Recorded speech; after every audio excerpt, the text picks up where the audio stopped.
Yes, sir. Yes, sir. And there you have it. There you have it, man. Welcome, welcome, welcome, welcome, welcome. Thank y'all for tuning in to another episode of the MR.MCGEE Show. You know, it's your man. It's gonna be another panel show. A great group of guys on the panel with me to chop up this goodness, you know. I guess we'll jump it straight off. Let me just get a little bit let's go with a little footage.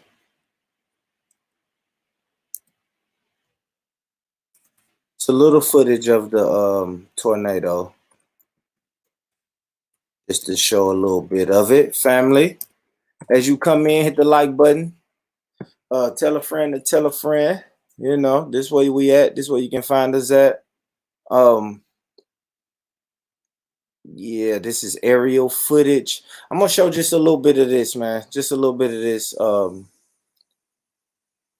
no, not that one.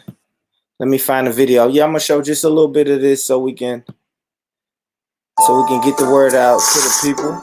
Indeed doesn't have a groundhog. No commercials. They don't pay us for that. But yeah, let me show a little bit of this just so we can show a little bit of this, family. My bad, but thank y'all. Come in. As you come in, hit the share button, hit the like button, hit the subscribe button. You know, all that good stuff. But y'all check this out. And Like another 30 seconds, we're gonna crank it up. 2 days ago, it was actually crazy. East Nashville wasn't hit as hard as some other parts, but the streets are still like, I mean, we've got so many destroyed buildings. It's actually crazy. And I got a lot of DMs from you guys asking, like, are you okay? What's going on? We're okay. I told you guys that on Instagram, but we came down today to see the destruction, like what really happened. And we were just saying it's crazy because it's actually worse than what it looked like online. Like we knew from certain shots that were being shared, like certain businesses and buildings that we frequent, like, okay, that one's down too. But we didn't know, or at least I didn't know until we started walking around here, that like it's really bad. That, like, a lot of the buildings, even if they're not flattened, are like partially destroyed. And there's just piles of rubble everywhere. Streets are shut down. So, I think I just wanted to pop in this video, and I'm ready to show you what's going on here in East Nashville, but also because I want to tell you guys like what the experience was like. It got really, really close to our house. We think that the tornado at one point was only a couple of blocks away, and the weird thing is, so my sister lives here in East Nashville as well, and it's like the tornado, like if my sister's house is here and we're here, it's like it went like in the middle of us, like it didn't hit either of us, but it was so close. It was way closer to her too. It was like a block away from her place. Yeah, it was pretty terrifying. So I guess I'll just start now. My arm is starting to get tired, bless my heart. I'm gonna switch arms now. So we knew on the day of the tornado that things were potentially going to get crazy because I follow a guy here in Nashville called Nashville Severe Weather. If you live in Nashville and you don't follow him, you're seriously missing out because he's the most reliable, always.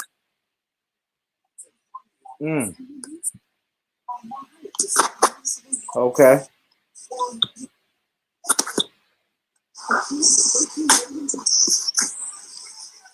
Okay, family. Yes, y'all. Thank y'all for tuning in to another episode of the MR.MCGEE Show, man. We do this every week, man, and I really appreciate y'all for rocking with us. You could have been anywhere in the world, but you guys are rocking with us right here.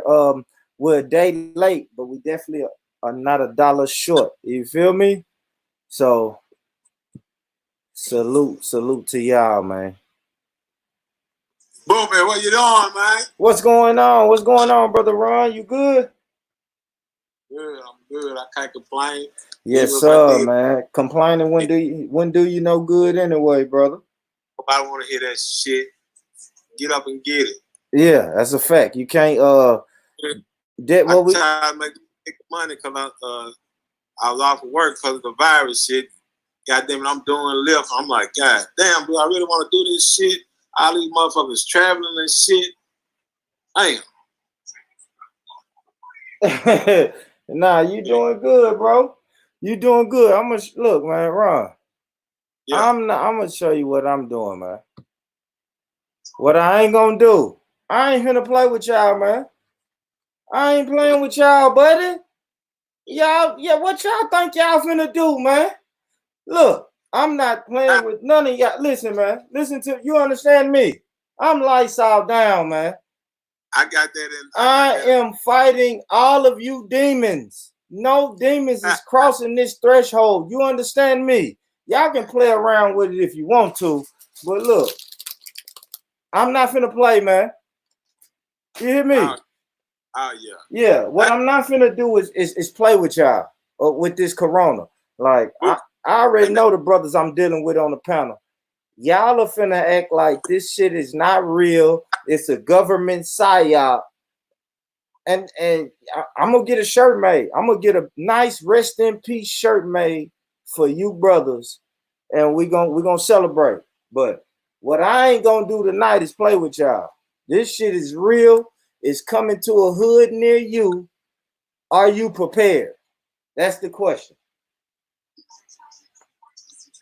Right.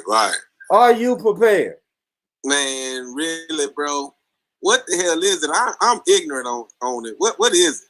What's going on? Okay, so we know it's a strand, it's a virus, it's a powerful strand of the flu, right? And, powerful, they say. Well, yeah, yeah, absolutely. And they saying people is dying. Quarantine is necessary. You know, they shutting the whole city down. So I don't understand. I don't understand why y'all taking it as a joke. That's just let me ask you this, Booba. Did Go you ahead, see a decline in the number of volunteers today? Because I know you out there on the front line. What about you too, Mike? I don't know if they still helping you, but did you see a decline today in the volunteer help? Man, my thing is,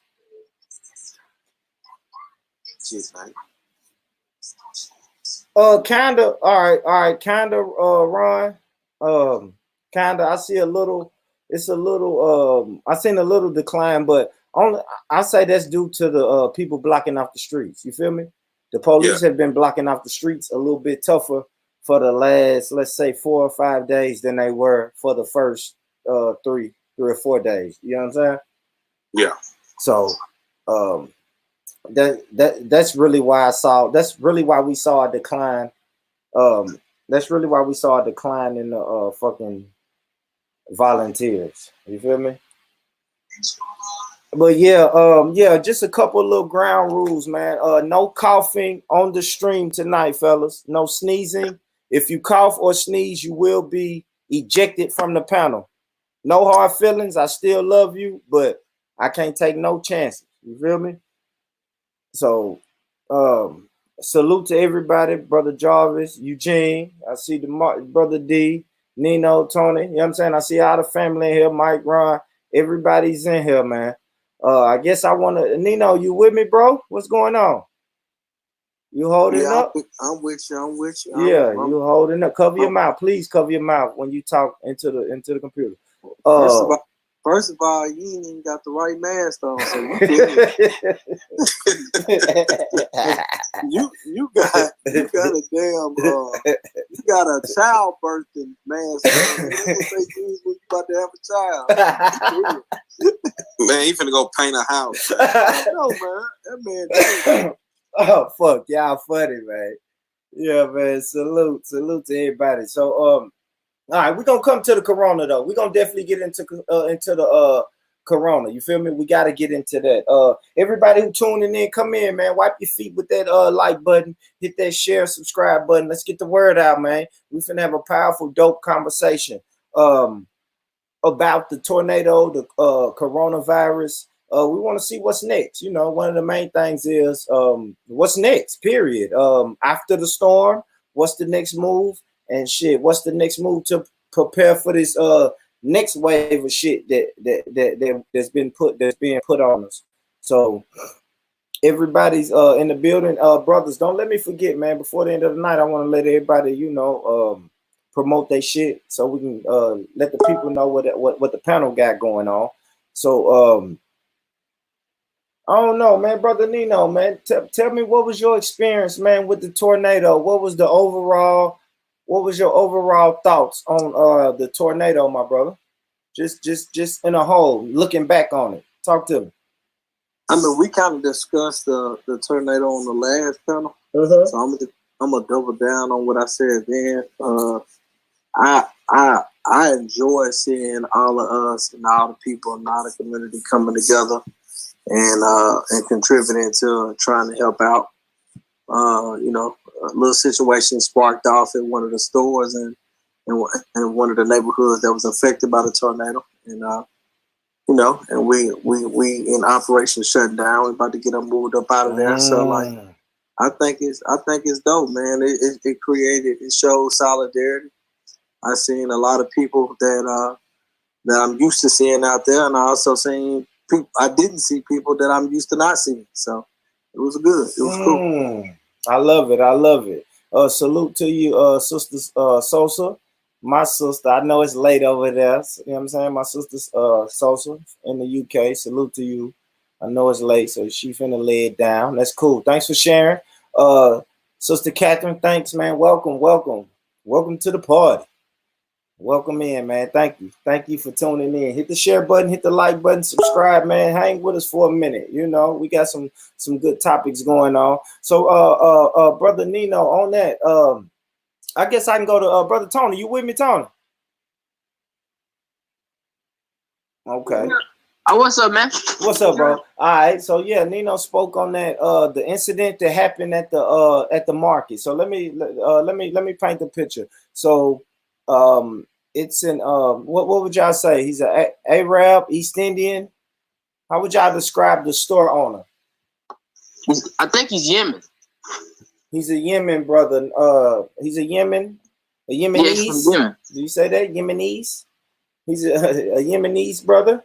And he has a store in the neighborhood, in the black community, where the tornado affected the people in the community. And it was volunteers. They wanted to use the backside of his parking lot to set up shop and give out, you know, food, clothing, all the different things that they could do to help the community in the community's time of need. And if I'm not mistaken, the brother, the Yemenese guy called the police on him. Do I got that right? Talk to me, somebody. Nah, he didn't. He didn't call the police on him. He basically he told it was a white lady who kind of was kind of doing like she was kind of like advocating for all of the organizing that was going on over there. Her and her husband. Okay. And then after that happened, after he denied her that later on, he ended up getting into it with a resident of the neighborhood, and he ended up spitting on him. And in the process of that situation occurring, the guy that was spit on actually had a conversation with the woman who was denied the parking lot. So they kind of, you know, band together and created a siren that kind of warned more people not to go in the store. And then, you know, that's how everybody else got involved. Okay, yeah. And so so we know okay. So I guess the end result of that was going to be a massive boycott, right? Yeah. Yeah. And before that, we know the Black Panthers showed up, and a lot of people came out to support the Black Panthers, and they issued a massive boycott, which a lot of people. Go ahead, Nino. You can. I don't, because I've spoken to those guys, and I had a conversation or two with them, and I don't want to call it a boycott.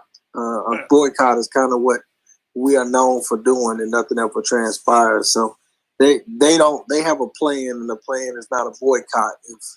If you want to call it anything, you want to say you want to start. The plan is to starve them, is to cut their resources off, and to keep the neighborhood from patronizing that business to the point where either he has to sell or he gonna lose his business. So we're not boycotting. I don't like being involved in boycotts. So it's not so much a boycott. It's more so we're trying to impose a starvation. Oh, a starvation. I like that. I like that terminology. And why? Okay. So I can understand the reason why a starvation. Tony, you had made some a few Facebook posts about, I guess, non-black people setting up shop in the black community, and did they help? So, you know what I'm saying? Did they help, or did they give back to the community that they're making money from? So, Tony, did you see a change in that after you made the post? Like, after you made that post, did you see like a massive group of non-black people starting to well, especially the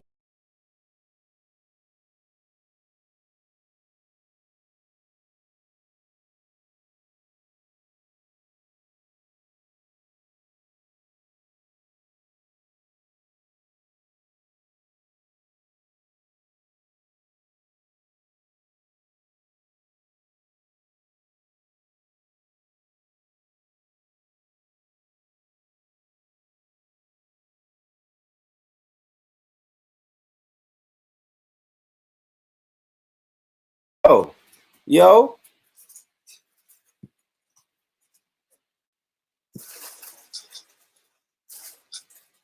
Yo, can y'all hear me? Yeah.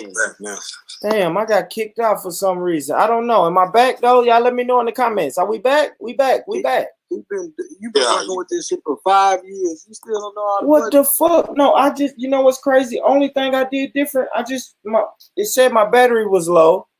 I plugged up the laptop charger, and what the fuck was that? You got the corona.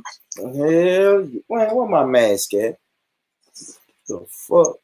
I ain't gonna that's what I ain't gonna let happen today. Motherfuckers ain't finna get me. No, sir. All right, so yeah, Tony, I was asking, bro, did you see did you see the non-black people or the Yemeni store owners out there helping after they had this confrontation? No, I didn't see any Yemenis, Palestinian, Egyptian store owners out there helping, or Asian store owners out there helping. Why is that, Brother Tony? Why do you think that they wasn't really just about the helping? There's no obligation attached to it for them to do it. It's not really their community. The only one that's in the community is the guy that owns that liquor store. The Roman's Pizza on Clarksville Highway. He lives over there by 12. And the guy that owns Marco Polo, he lives over there behind Luby. Other than that, none of them live over in the community. Oh, okay. I got you. Fuck them piece of dudes too. You said what, Ron? Fuck them wrong with piece of dudes too. What's wrong with them? Man, they try to talk funky to you when you call up there, and then when you show up, it's a different story. There's one little white dude that's work up out with him. I don't know. They like to send him out to talk crazy to the black people. But I told him, man, some shit can go wrong doing that shit in North Nashville, what he was doing. And you don't talk crazy to a man's son, 13-year-old son trying to order a pizza, and then got them to talk crazy to a daddy. We gotta do hand-to-hand combat after that shit, man. Of course, when I went up at 12 o'clock at night, he wasn't trying to come behind the counter.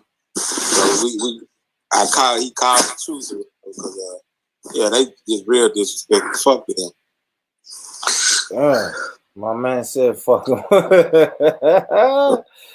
man said fuck him. Yeah, I got the mask on. I got the mask on. Shalom. I got the mask on today, man. This corona shit is crazy. It's crazy. So I got the mask on tonight, family. I'm not letting none of y'all do it. I know y'all coughing and sneezing on your keyboards and your phone and your laptops right now. No, sir. No, sir. Hey, you do know, according to the CDC, you aren't supposed to wear the mask when you got the shit, right? Look, you hear me? You hear me? I'm in quarantine. I may or may not be in quarantine right now, you know. So then the mask should be around your house, then. Man, where that shit come from, man? China. It came from China. That's what they said. I know y'all gonna quit. Let's wrap it up though, Mike. Hold on, Mike. Let me wrap this up. All right, okay. So let me wrap. My bad, y'all. Let's wrap up this market, man. And because I don't want to skip over this, man. I don't want to skip over. We coming to the Corona, family. I promise we coming to the Corona. But I don't want to skip over this point of people. I want my brother Eugene to speak about this because I know he spoke about this on his show. So I really let's talk about people in our community who make money off our community, but don't put back into the community. Brother Eugene, I want to ask you, my brother, what should happen to those people, those business owners, those businesses, etc.? Talk to me, bro. Well, I love the idea of the starvation because that's something we should be doing just in general, period. And really, now the next step is to try to find a way to create our own spots. Because if we can't service the people, they don't give a damn about how you feel because you're in your emotions. If you can't get me what I need, then I have to go back to these people.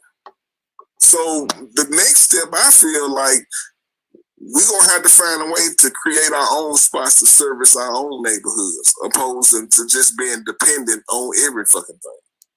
I like it. I like it. We got to pull up. What you saying? Pull yourself up by the bootstraps. Now, we see how we came together and unified during the storm. So we don't need to just continue to wait till something devastating happen for us to show what we can do naturally anyway. It should just be turned around and turned into a culture to actually build each other up, give up the old narrative of trying to tear each other down, and just do what we do anyway. Stop waiting till the funerals to come together with your family. You know, stop waiting for tragic shit to happen. Just do it. Yeah, that's a fact, man. That's a fact. Let me put this comment up, man. Dope. Great comment, man. Hold on. Great comment, man. Right. North Nashville, do not sell your property to these, you know what I'm saying? To these other people. Do not sell your property, man. Great comment. Great comment, man. Shalom. That's a damn good comment because that was another part of it was the gentrification. But listen, man, if y'all missed that comment, I mean, if y'all missed that show, go back to the last show because we broke that down. We really got into the tornado talk, man. I really want to talk about today the people that showed up and showed out and the unity. I also want to talk about what's next, you know. What's next, brothers? What's next after the storm? Are we going right into this corona shit, or is it still work to be done in the community as far as the recovery of the storm? Talk to me. Man, what I think about that is, if you really understand black folk, you know, the power is in the religious institutions. Now that everything has been torn down, we got the opportunity to come together and actually rebuild it for a lot cheaper than it would have been while we was being gentrified. These religious institutions need to get off of whatever trips they got about working together with each other because they really hold the black community's money. And we should be able to work together through them and buy up the stuff and make sure that it's given back to our own people and not let these outsiders come in and do what they want to do with it. Just like they got the restaurant through the church and Kingdom Cafe. Yes, sir. They can pull together and create neighborhoods for us. It's there for us to do it. It's cheap. We just got to rebuild. Now, I want to say this real quick, man. How y'all was talking about how you kind of mentioned how, you know, people come into the community and they not and they don't pour back into the community. I just kind of want to say, I made a post about it earlier, and I kind of want to repeat the post here. We got to stop thinking that a black leader, that we can consider somebody a black leader just because they do business in the black community and they're successful at it. That don't make you a black leader. Just because you run a business in the black community and you make money and you provide a fee or a wage for black consumers, that don't mean you're a black leader. Because that's no different between an Akbar coming into the community and opening up a store. He ain't sponsoring no team. He ain't mental. He ain't got no mentorship program for the youth. He not doing no community service, no apprenticeship. He not doing nothing. That's no different between any other black, you know, quote unquote leader or successor that we praise and we put on flyers, thinking that they are something special, because you still it's reciprocity. You got to give back. You still got to do your due diligence, because we're not gonna put you on a pedestal just because you're a successful businessman. We call them type of people, black capitalists. They just look to make money off of black people. So we gotta, we want to get any disrespectful foreign about our damn community that ain't gonna respect us. But at the same time, we need to shine the light on these black-owned businesses that don't sponsor football teams, that don't, donate to crisis. You know what I mean? Anytime something go on, my homeboy at the Black Dollar store at Dollar City, he donated something. I'm picking it up. I'm dropping it off. He calling me, telling me come get it. He donated. You see what I'm saying? Surreal Spice, they donate. They threw a whole block party. They gave away, 200 hamburgers, 1,000 hot dogs. They donate. That's what I feel like all black-owned businesses should do. Like, it should be no family hungry during a crisis when we got all these black-owned restaurants and black-owned businesses. So I just wanted to make sure I say that. Yeah, that's a good point, Nino, man, because I remember growing up, man, all the football teams, the baseball teams, they was all sponsored by local black businesses. Yeah. I be having all of these teams, bro, and be scratching for money from the parents out of my pocket. You know what I'm saying? And then don't nobody want to support them at all, bro. It's just crazy. It's madness out here. They don't even understand. I'm providing something that's valuable. I'm keeping their ass off the street. You know what I'm saying? Exactly. And then just like how kind of Brother Eugene was saying about providing something for the community. If we're going to go in and we're going to shut this store down, we got to be able to provide an alternate. Like when I was out there standing with the Black Panther Party, a woman walked up and she walked straight past us to go in the store. Now the store closed. She don't know her. We didn't think she was going in. She went in. We told her, no, we're not supporting this no more, Queen. And I can see the look in her face like, where the fuck I'm going to get my Swishers free at? Where I'm going to get my Rellos from? So like I was telling them, you know what? Just like you can go downtown and you can see them pedaling that bike, that little party bike that they got with about 10 people on it, and they drinking and they playing music and they all got a pedal, those pedal things. Nigga, they got a license for you to drink while you do that thing, right? Why can't we get a license for somebody with a popsicle truck to sell alcohol, to sell cigarettes, to sell, you know what I mean? Why can't we get that? Because the person that store want to spit on, he lived 2 doors down. He lived next door to the store. We could park that motherfucker right in his front yard. You know what I'm saying? And although we don't want our people to buy blunts and cigarillos and all this shit. Hey, that ain't even. We'll discuss a healthier living later. Let's provide them a place where they can go to that ain't his. You know what I mean? Does that make sense?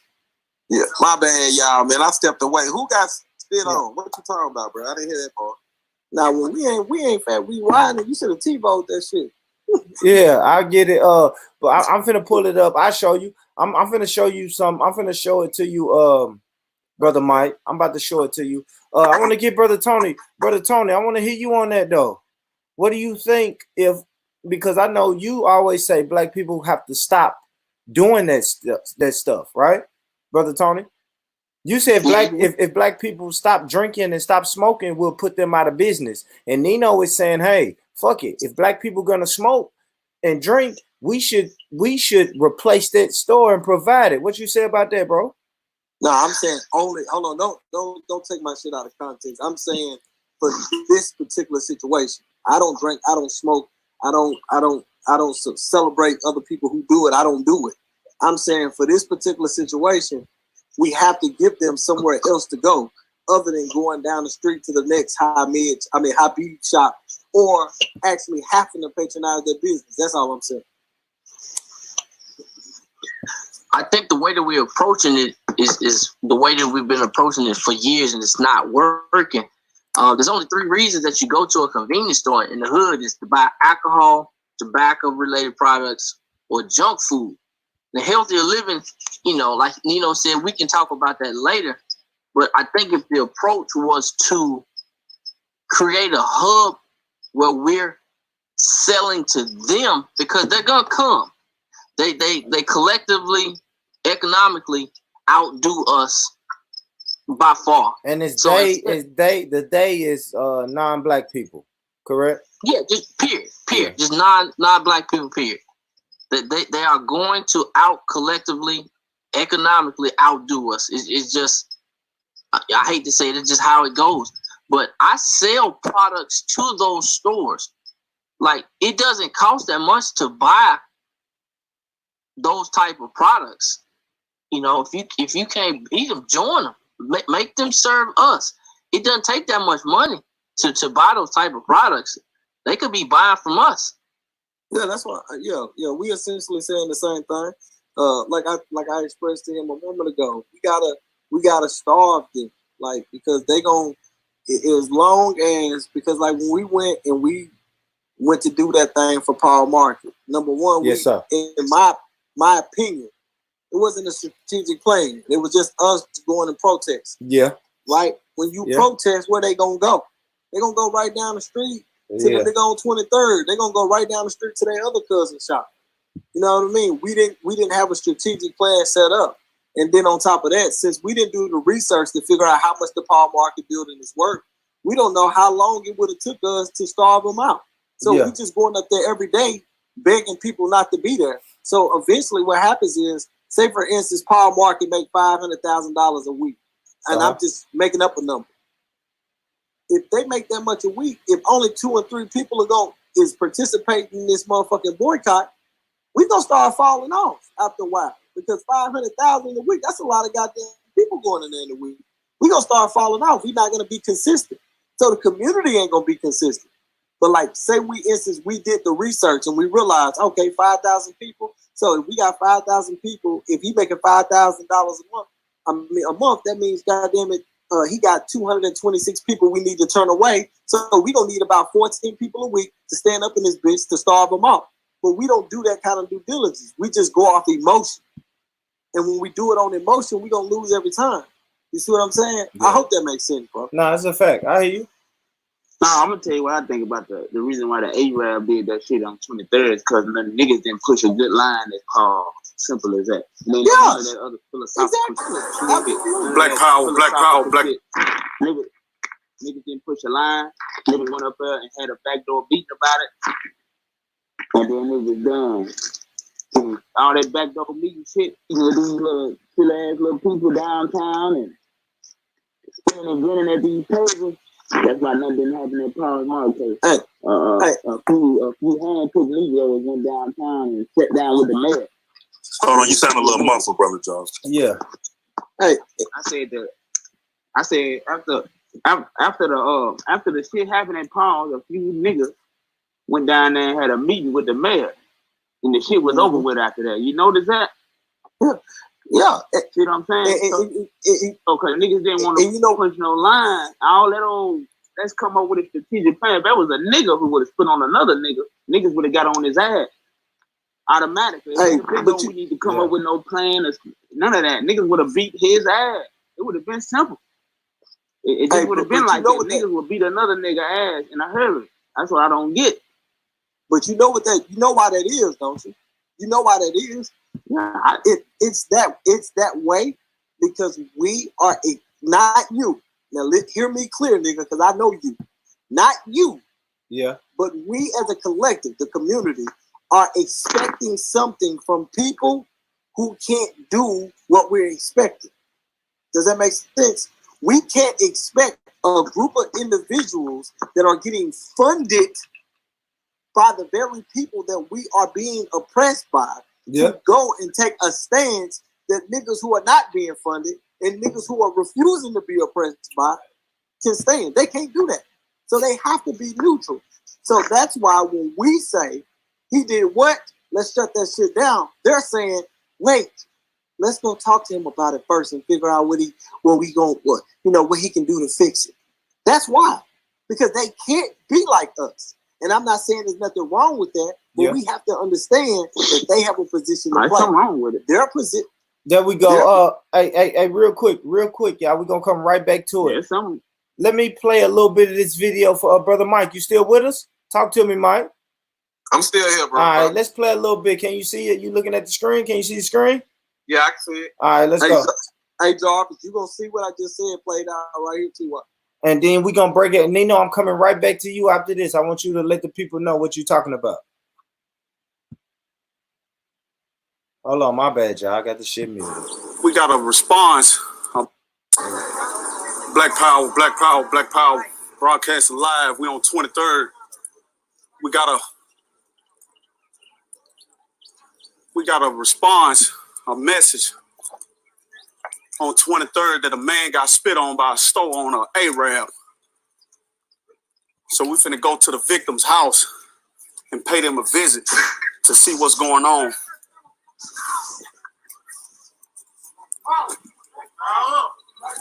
Black power.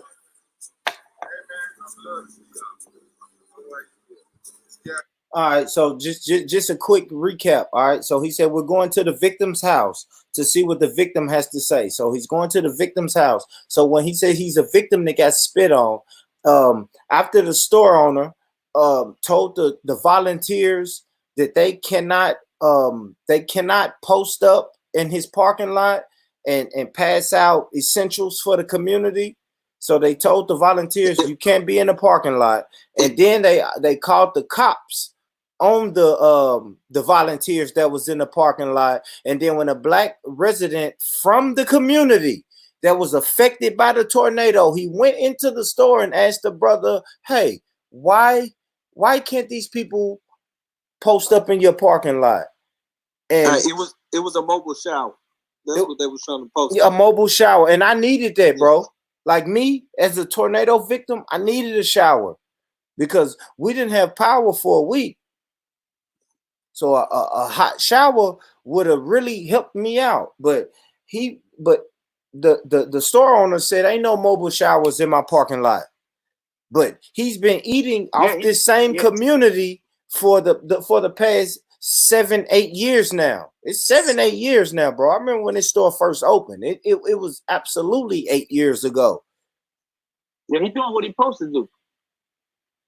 He's doing what he's supposed to do, man.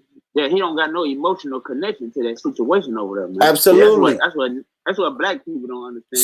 So dude is in business. Dude in business and business alone. He ain't in nothing else. He don't got no part.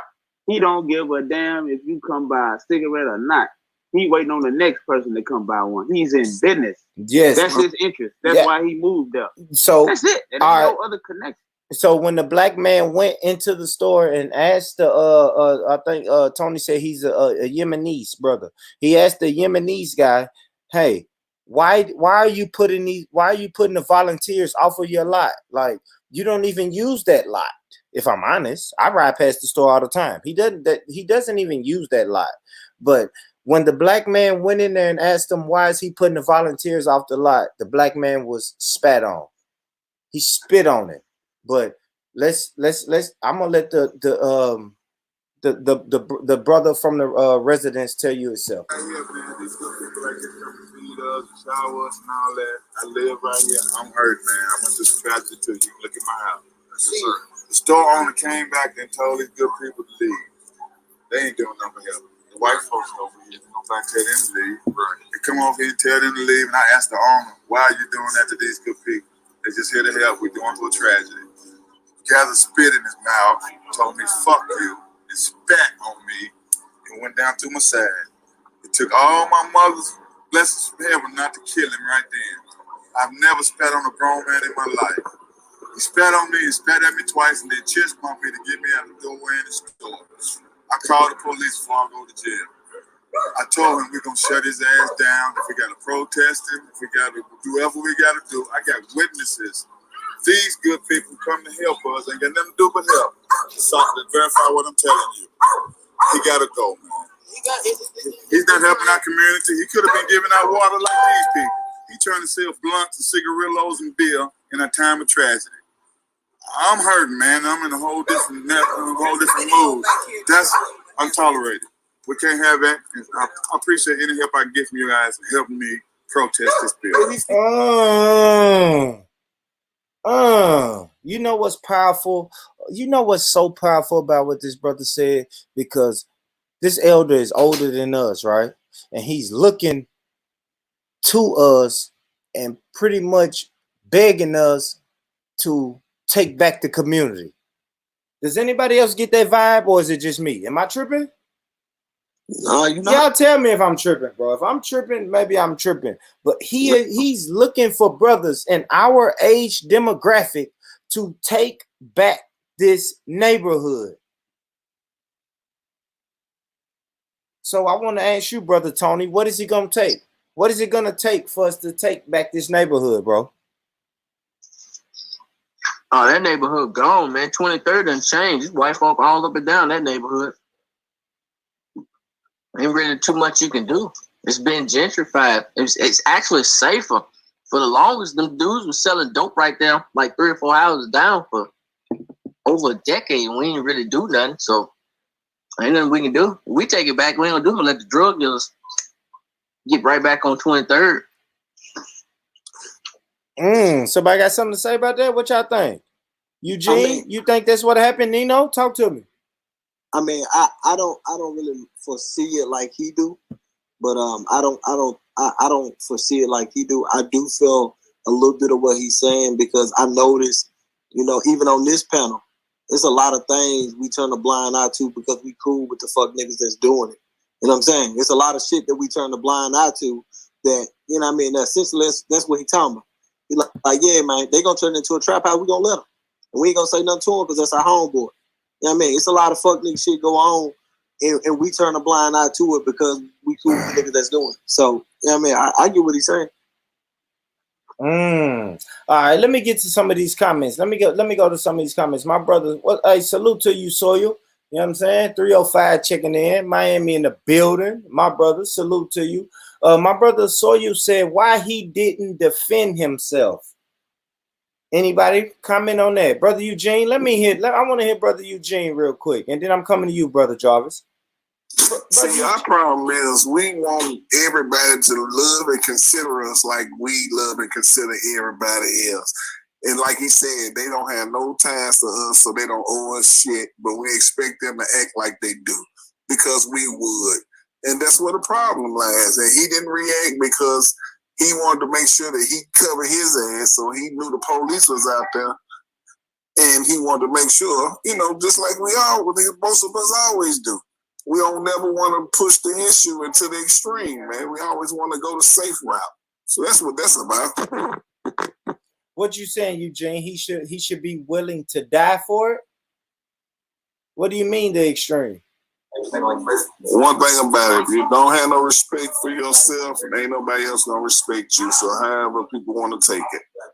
Yeah, Eugene, but that brother is fucking 60. That brother may be in his mid-60s. Like, you think he could really fight that 39-year-old store owner? Like, well, one thing about it, even if he couldn't, he didn't ask nobody else to do it. Well, he did, bro. In that video, but in that video, he was really asking brothers that's our age to step up and defend him. You see what I'm saying? I'm not even saying people are helpless, right? I don't want people to think that black people are always playing the victim, because we're not playing the victim. But you got to understand, bro, if you're in your 60s and maybe you haven't been living the best, healthiest life, it's gonna be hard for you to stand toe to toe with a guy that's 30. You know what I mean, let's go back and ask that same black man if it was a black person who spit on him, would we have this same conversation? You got me. Let's change the topic. You got me. DeMario, come on, talk to me. Talk to me, DeMario. What up? All right, so you heard about that, the whole situation, the brother being spat on, right? I did. Why didn't that elder defend himself?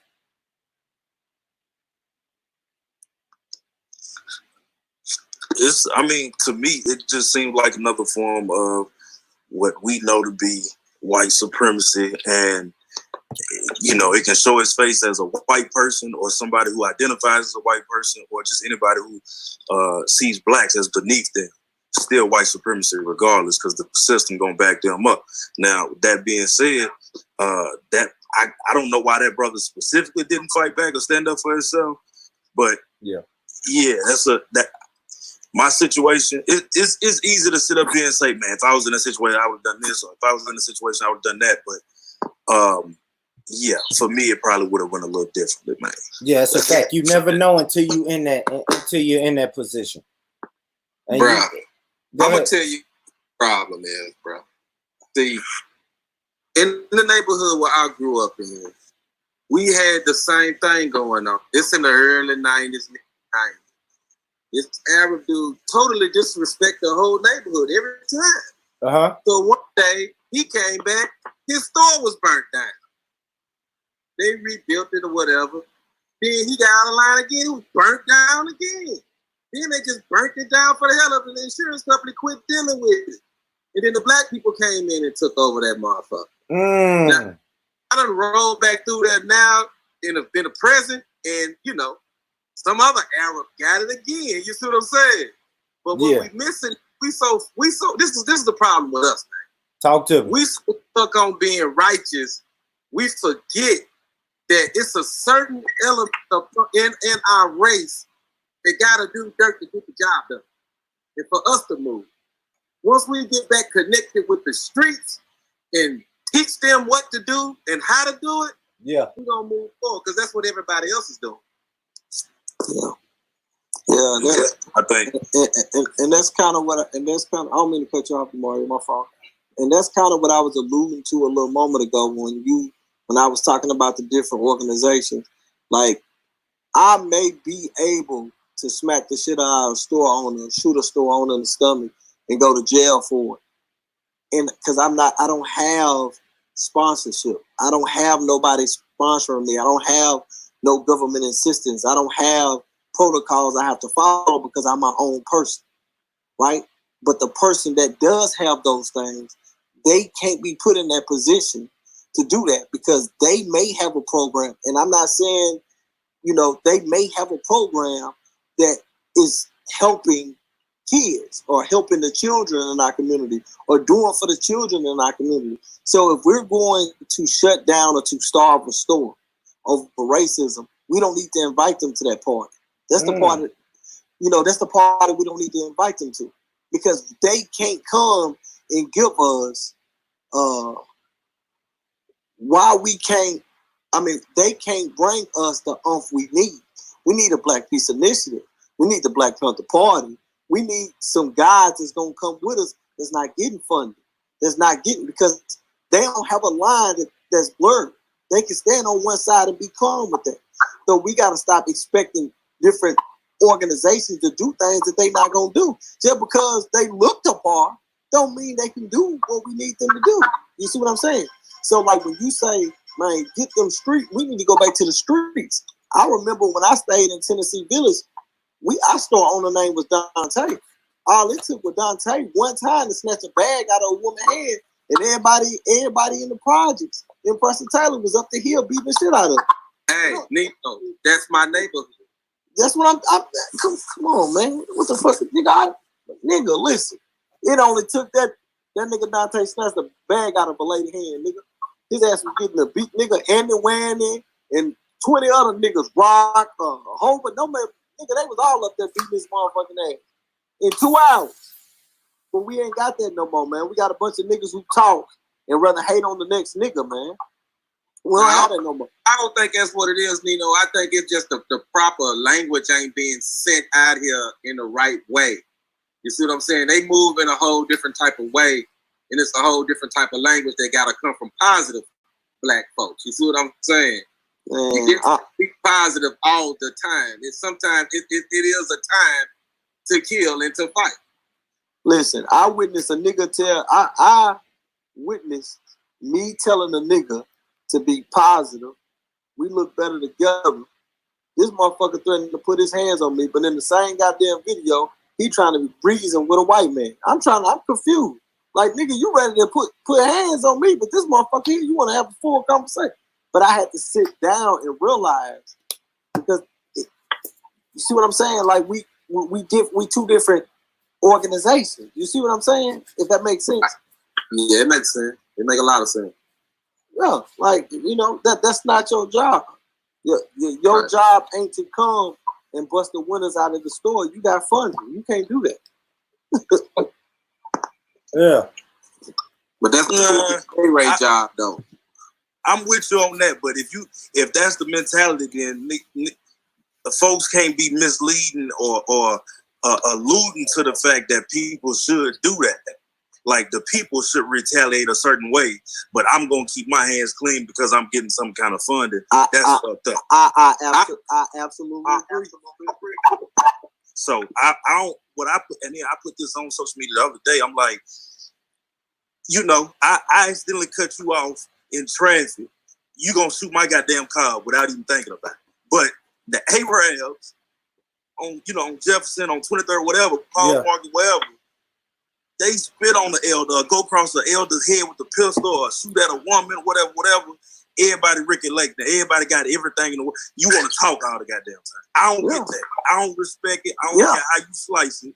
I don't care. You know, ain't no. You can't explain make that make sense, bro. Hey, ain't nothing gangster about that. And I put that. Ain't nothing gangster about your pistol only working on black folk. I don't care how you slice it. Your pistol when it come to black folk, ain't nothing gangster about that. Say that. No way, shape, and form. No way, shape, and form am I validating or I'm saying that those actions are correct. Yeah. What I'm saying is when we need real boots on the ground, when we need real actions to be taken, it's certain numbers we shouldn't be calling. Certain numbers we shouldn't be calling. If we about to do something, bro, when it's time to do something, it ain't no numbers being called. It's you pulling up on these folks. Facts. These folks ain't got nothing to do with no movements at all. That's a fact. Either you know or you don't know. If you know, you know. You know what I'm saying? The word should get to you. That's a fact. If you the necessary person, and you gotta quit these cowards running around here recording shit, because a nigga can't get down with it if a nigga got a camera recording live. Right. A nigga go in there and slap the shit out of a nigga, and some nigga in the back of the store with it on live. You going to jail. All the evidence a nigga needs to go to goddamn jail. So that's the main thing for me, man. That's why I ain't into the recording thing. I don't never post nothing because I don't need a nigga know where the fuck I'm stepping at when I'm stepping there. So what about now? I'm there. You gonna see me, and if you don't see me there, I mean I ain't there. I got you. Or I already been there. I'm not putting nothing on the camera. It ain't needed. It just ain't needed, man. Well, that goes back. Go ahead, Nino. Let's go back to what I said. It's certain numbers can be. It goes back to what I was saying. It's certain numbers we shouldn't be calling. All I'm saying is we have to know who. Everybody got a job to do, whether you like it or not. Everybody got a job to do. And the example, and I know some of y'all gonna not get the example. Y'all not gonna like the example, but hear me out. You got some niggas that are LeBron, and you got some niggas who ain't. Like you got some niggas that are 50 Cent, and some niggas who are Bankum Smurf. You know, 50 Cent can't shoot nobody. He got endorsement deals. He got all kind of shit. Bankum Smurf ain't got none of that. He can go shoot a nigga. Devil's advocate though. But look though, he could be a Muhammad Ali and put all that on the line for his goddamn people if he's real. Right, but see, what I'm saying is, and again, I'm not advocating for nobody, because in certain situations to where I feel like, yeah, you're right, stop that game, stop telling us to go do this and go do that if you ain't gonna be out there doing it with us. Yeah. But I also look at it like this: if you are helping the youth, and that's what your funding is going to, or if you helping a community and that's what your funding is going to, then I'm cool with that. I'm cool with that. Just don't talk that other shit. Stop, instructing and encouraging us to do other shit. But as long as your money is going to doing something cool, shut the fuck up and we won't call. We won't call you. You do your thing over there. You see what I'm saying? Hey, man, I'm gonna put it out on the line. I'm gonna tell you like this: nigga spit on me in the stove. If I don't kill him, I'm gonna send 10 motherfuckers over there to beat his ass, and I'm gonna pay Okay, Mike. Okay, Mike. Hey, yes, man. Hey, shout out to the YouTube. Hold on.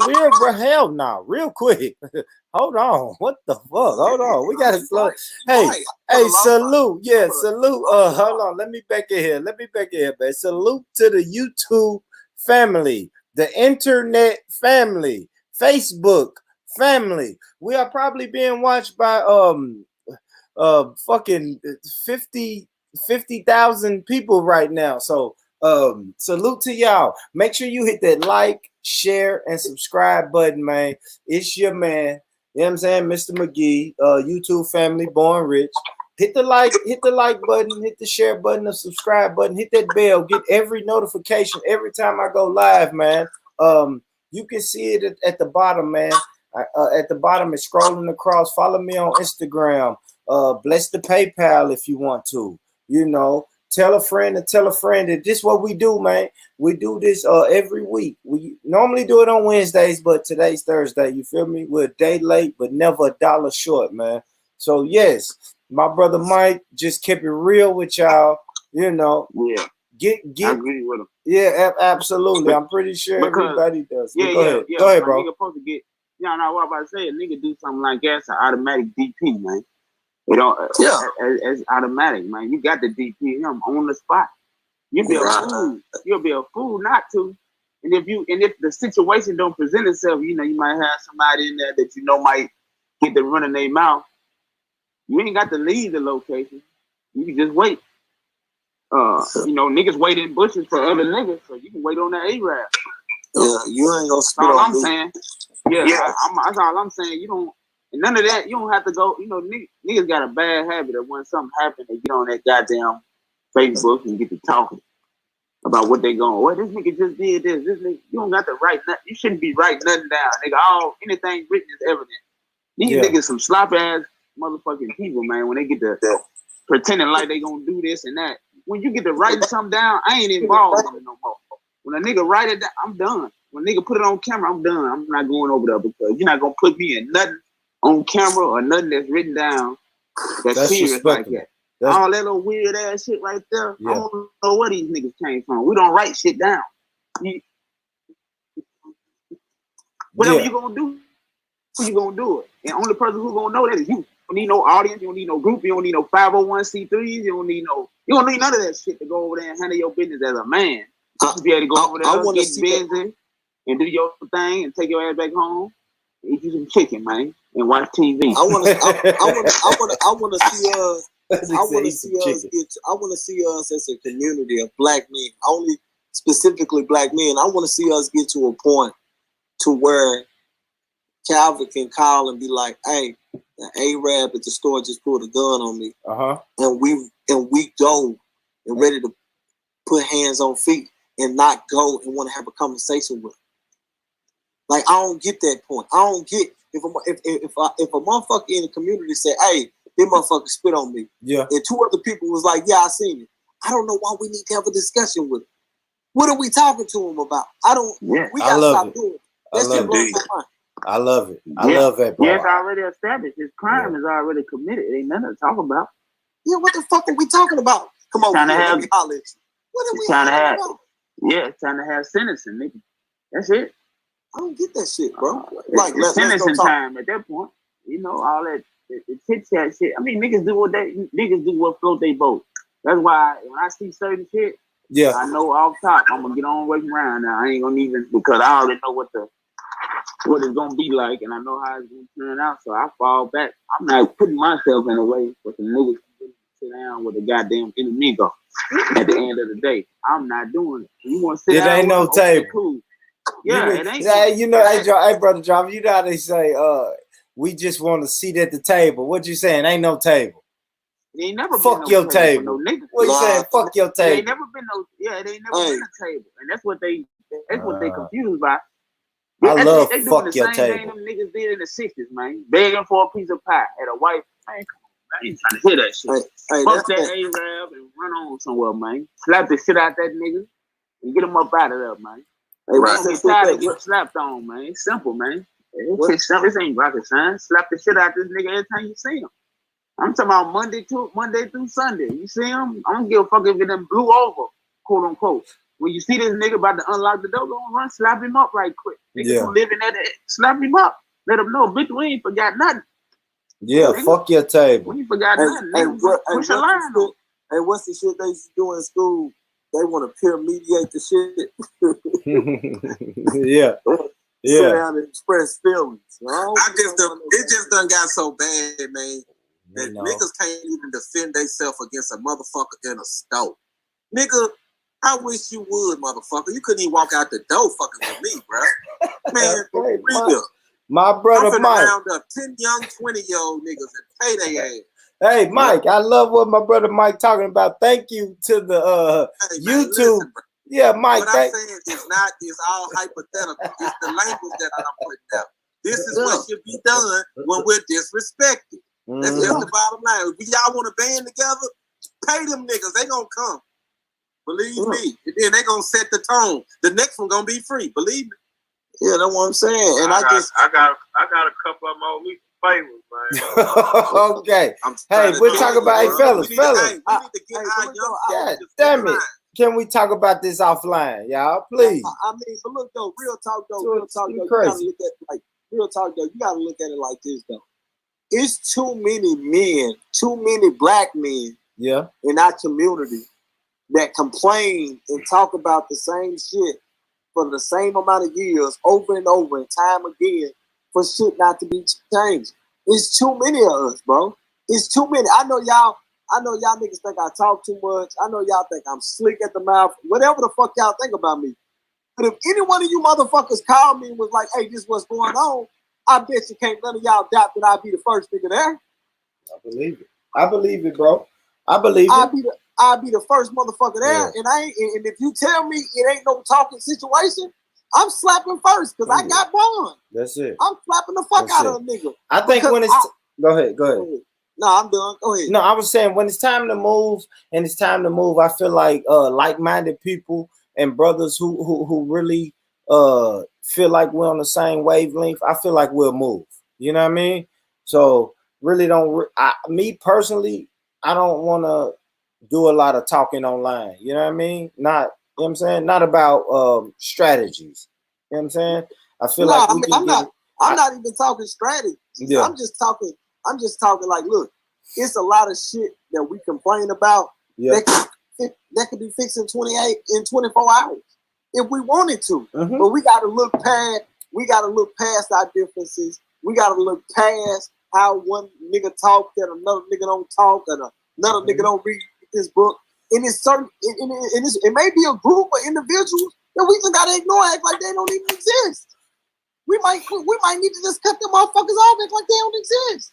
Yeah, you see what I'm saying? That's a fact, and I believe that because and the reason I believe that is because I am about action and boots on the ground. You feel me? I'm gonna do my weekly show, my weekly podcast, but at the end of the day, man, if it ain't boots on the ground, then what was the last place your ass was boot on the ground? Because you keep saying that, but I don't be seeing your ass no more. What the fuck? What was the last boots you had on the ground, nigga? Where? You said the last boots I had on the ground?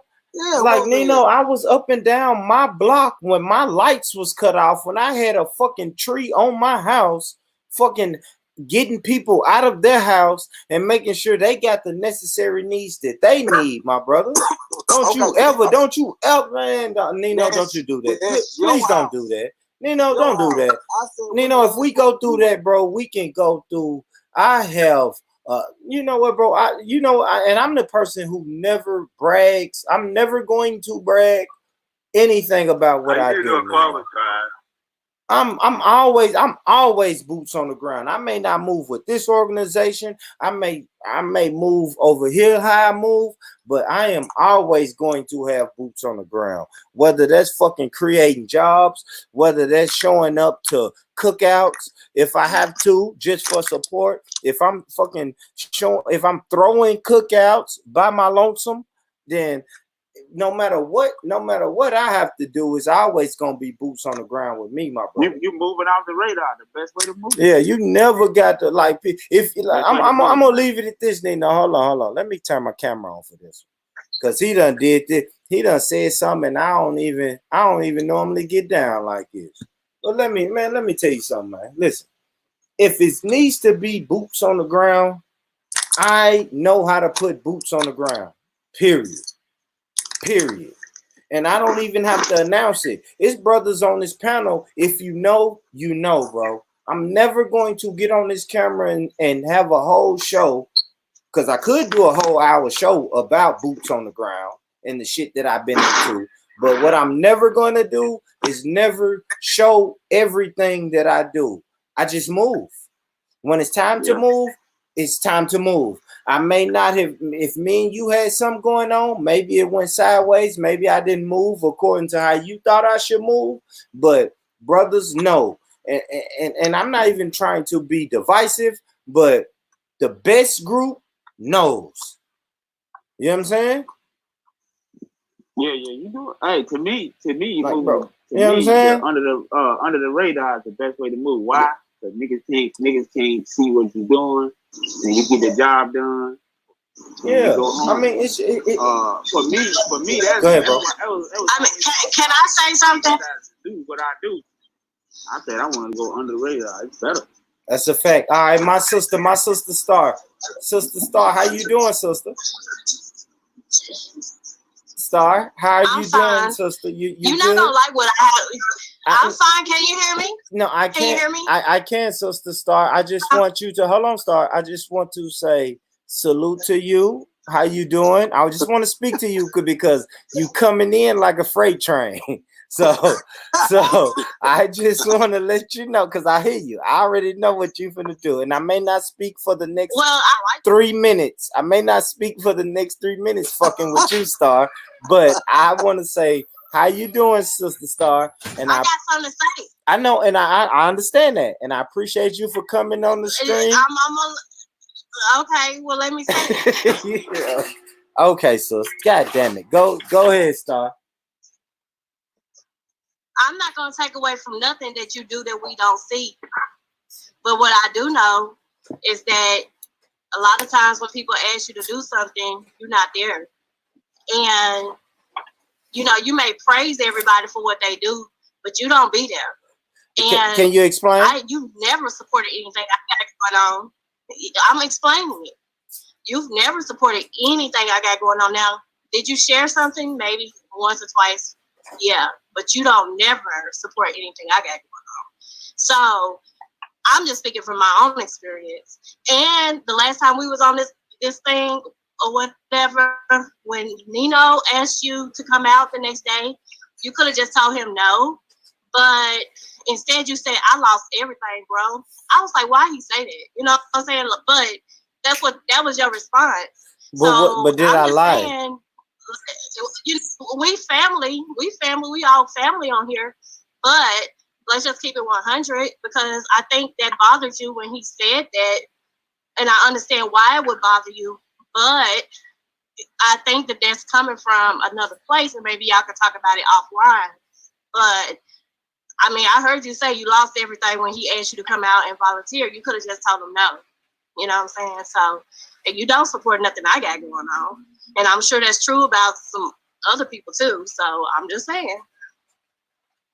And I'm on mute now. There you go. Yeah. No. Hell no. We're not gonna mute. Let's talk about it, sis. So what have you brought? What have you brought to the table? Now let's be 100 because you came and sat down at the restaurant with me numerous of times, right? I bring plenty to the table because I'm constantly doing what I do.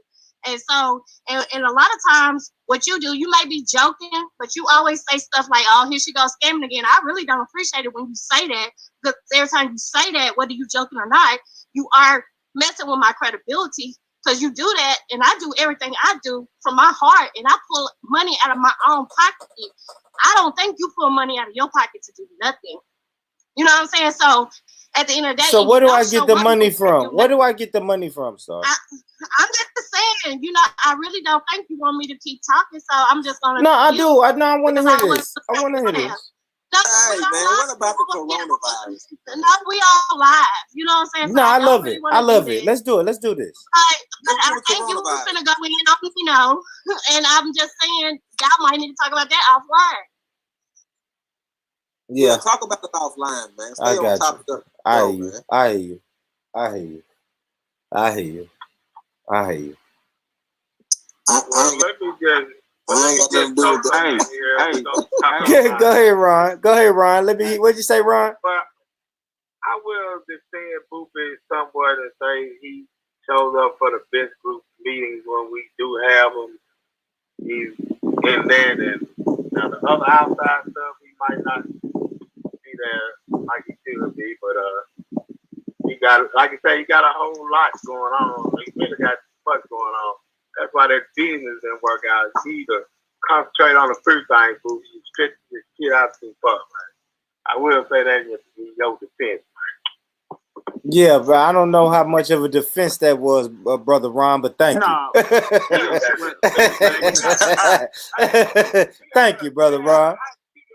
Yeah, the hot chicken going on, man. You still trying to do clothing jobs, get coached away, and cook barbecue. So, I don't know, man. I done seen you do more. I done seen you do more shit than me. So, hey, it is what it is. Man, because it shouldn't be no stone unturned. You know what I'm saying? But at the same time, it has to work and it has to be beneficial. Now, people can say I don't do enough, but the same people were sitting at the table with me trying to see if we could work together and it's beneficial for both of us. Do you understand what I'm saying? It has to be beneficial for both of us. Period.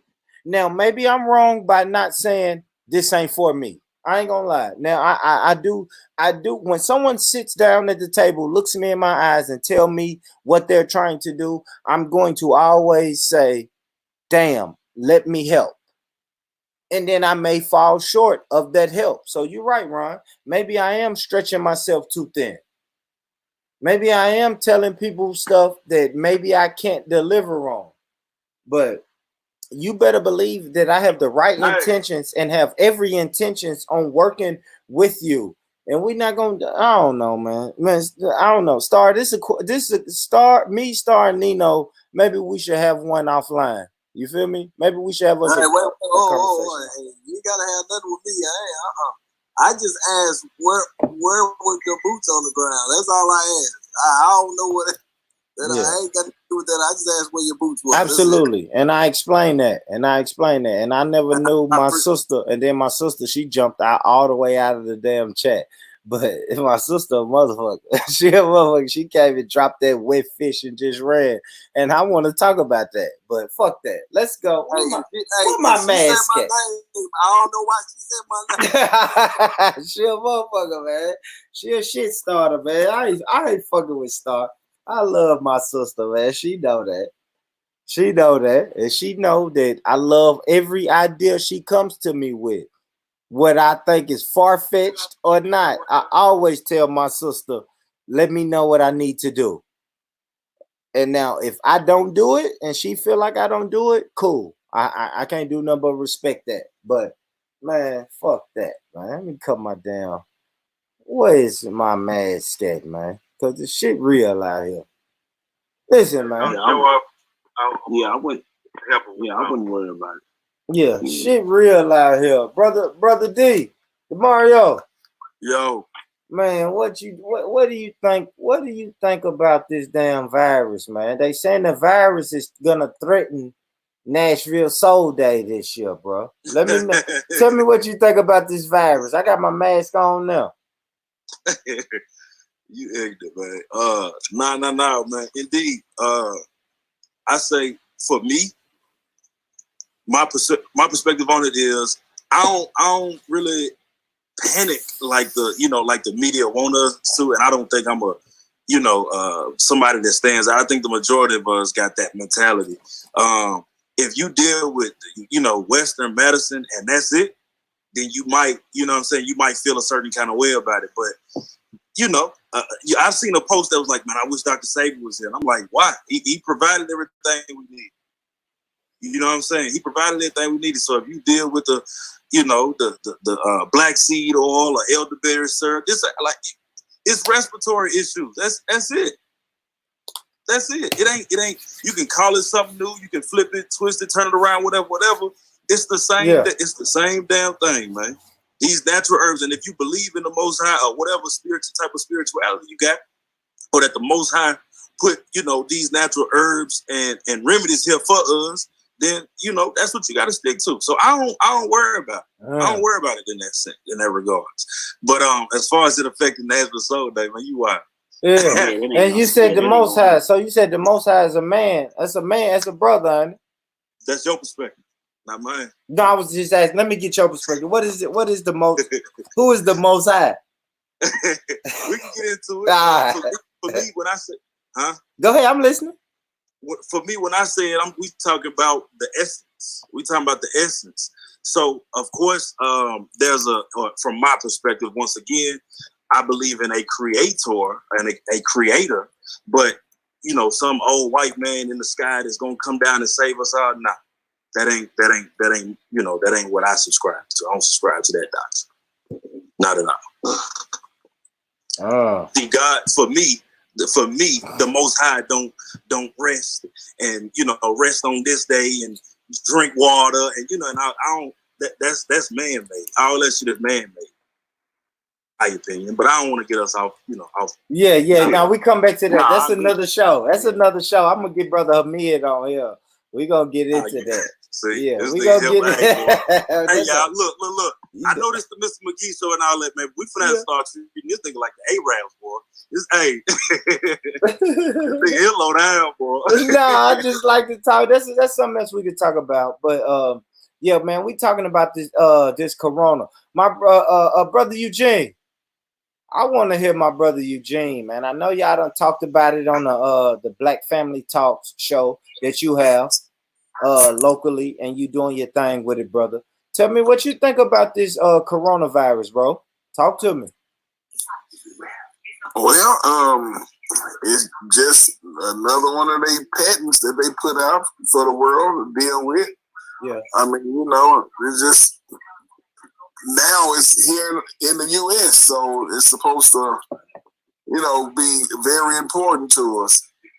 But still, yet the way that they handling it, I'm really curious of really why everything is going the way that it's going.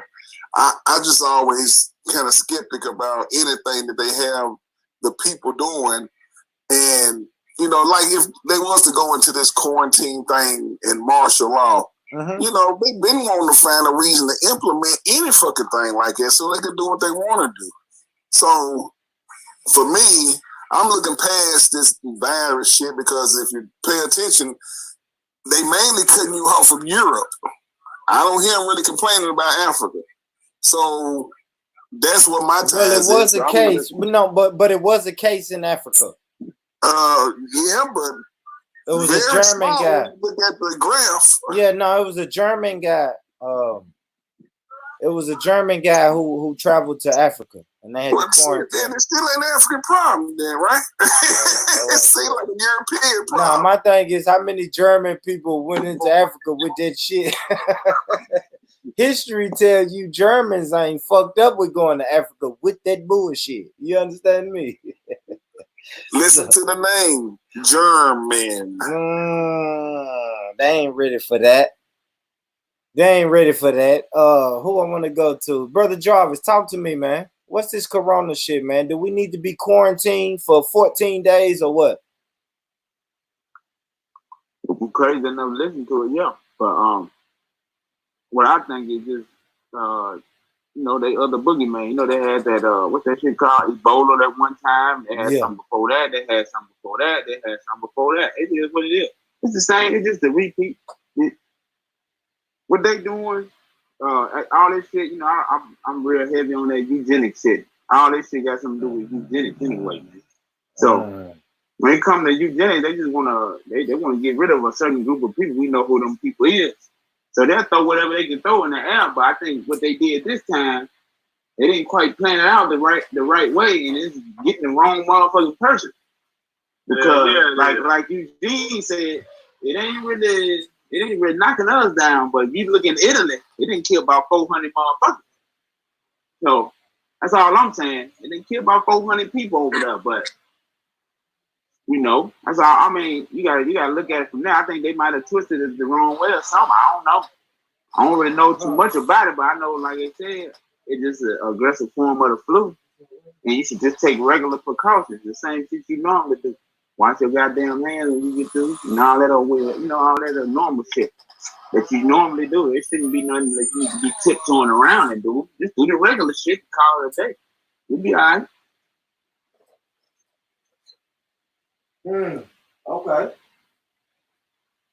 Okay. I hear you. So what do y'all think about how quick and how fast this quote unquote disease came out of nowhere? Like tell me if I'm honest, like what was it, 2 weeks ago? Maybe someone can do more research than I can, but I think like 2 weeks ago the shit was only a problem in China. And then now they're fucking closing schools, closing businesses, stopping whole fucking sports leagues, canceling seasons, and all of that shit, bro. Talk to me. Yeah, well, I would say that's all they reported 2 weeks ago that it was in China. I think it didn't. I think it been where it's been at already. I think it just started reporting on it because certain people started getting. When certain people start contracting, that's when they start like, oh shit, we got to say something now. Yeah, I think they said they were talking about that in December. Yeah, first reported case was back in December, if I'm not mistaken. Where at? Do y'all know? In China. In China in December? Yeah, but I don't think it was an outbreak at that point. Okay. Nah. But they didn't do nothing about it. If you notice, when that's supposed to happen, they didn't do nothing about it at that time. So if it was as dangerous as they say, you gotta ask yourself, why wouldn't they, do something about that one particular person at that time if it was as dangerous as they say? I think it's a big ass hype though, to be real. It's just more of a hype. It's more hype than anything. Yeah, I think it can get you sick or whatever, but I don't think I just think it's way hyped up. I ain't gonna deny that it can get you sick or nothing, because I ain't no goddamn doctor or physician or nothing, so I don't know that part. But I just think that it's more hype than sick. When I was watching the CDC, they were saying that before December there were cases. They were saying that China was just chalking it up or fouling the shit as the flu. You see what I'm saying? They was chalking the shit up and they was fouling the cases, all the cases as just the flu. They wasn't doing research on it to see if it was a different strain of flu or anything like that. So the shit been going on. And then, like, to kind of answer your question, why is it all hyped up now and shit, and why did it move so fast? I don't think it's moving no faster than any other motherfucking common cold or anything like that. It's just, this is being reported because it's a different strain, and the motherfucker misdiagnosed it, way back when, before December. That's what I think. I think, because when you look at the numbers that they reported of the people that die from flu, hell, we didn't know that either until they put us on TV the other day. Like, look, this shit ain't shit. Nigga, the flu done killed no more niggas than this. See what I'm saying? They talking about right now on Channel 5 News that 18 confirmed cases of the coronavirus in Tennessee. Yeah. And they talking about shutting down the schools, and they even talk about shutting down churches. Hold on. So what they saying? Shutting it down for the rest of the year? Because school is already for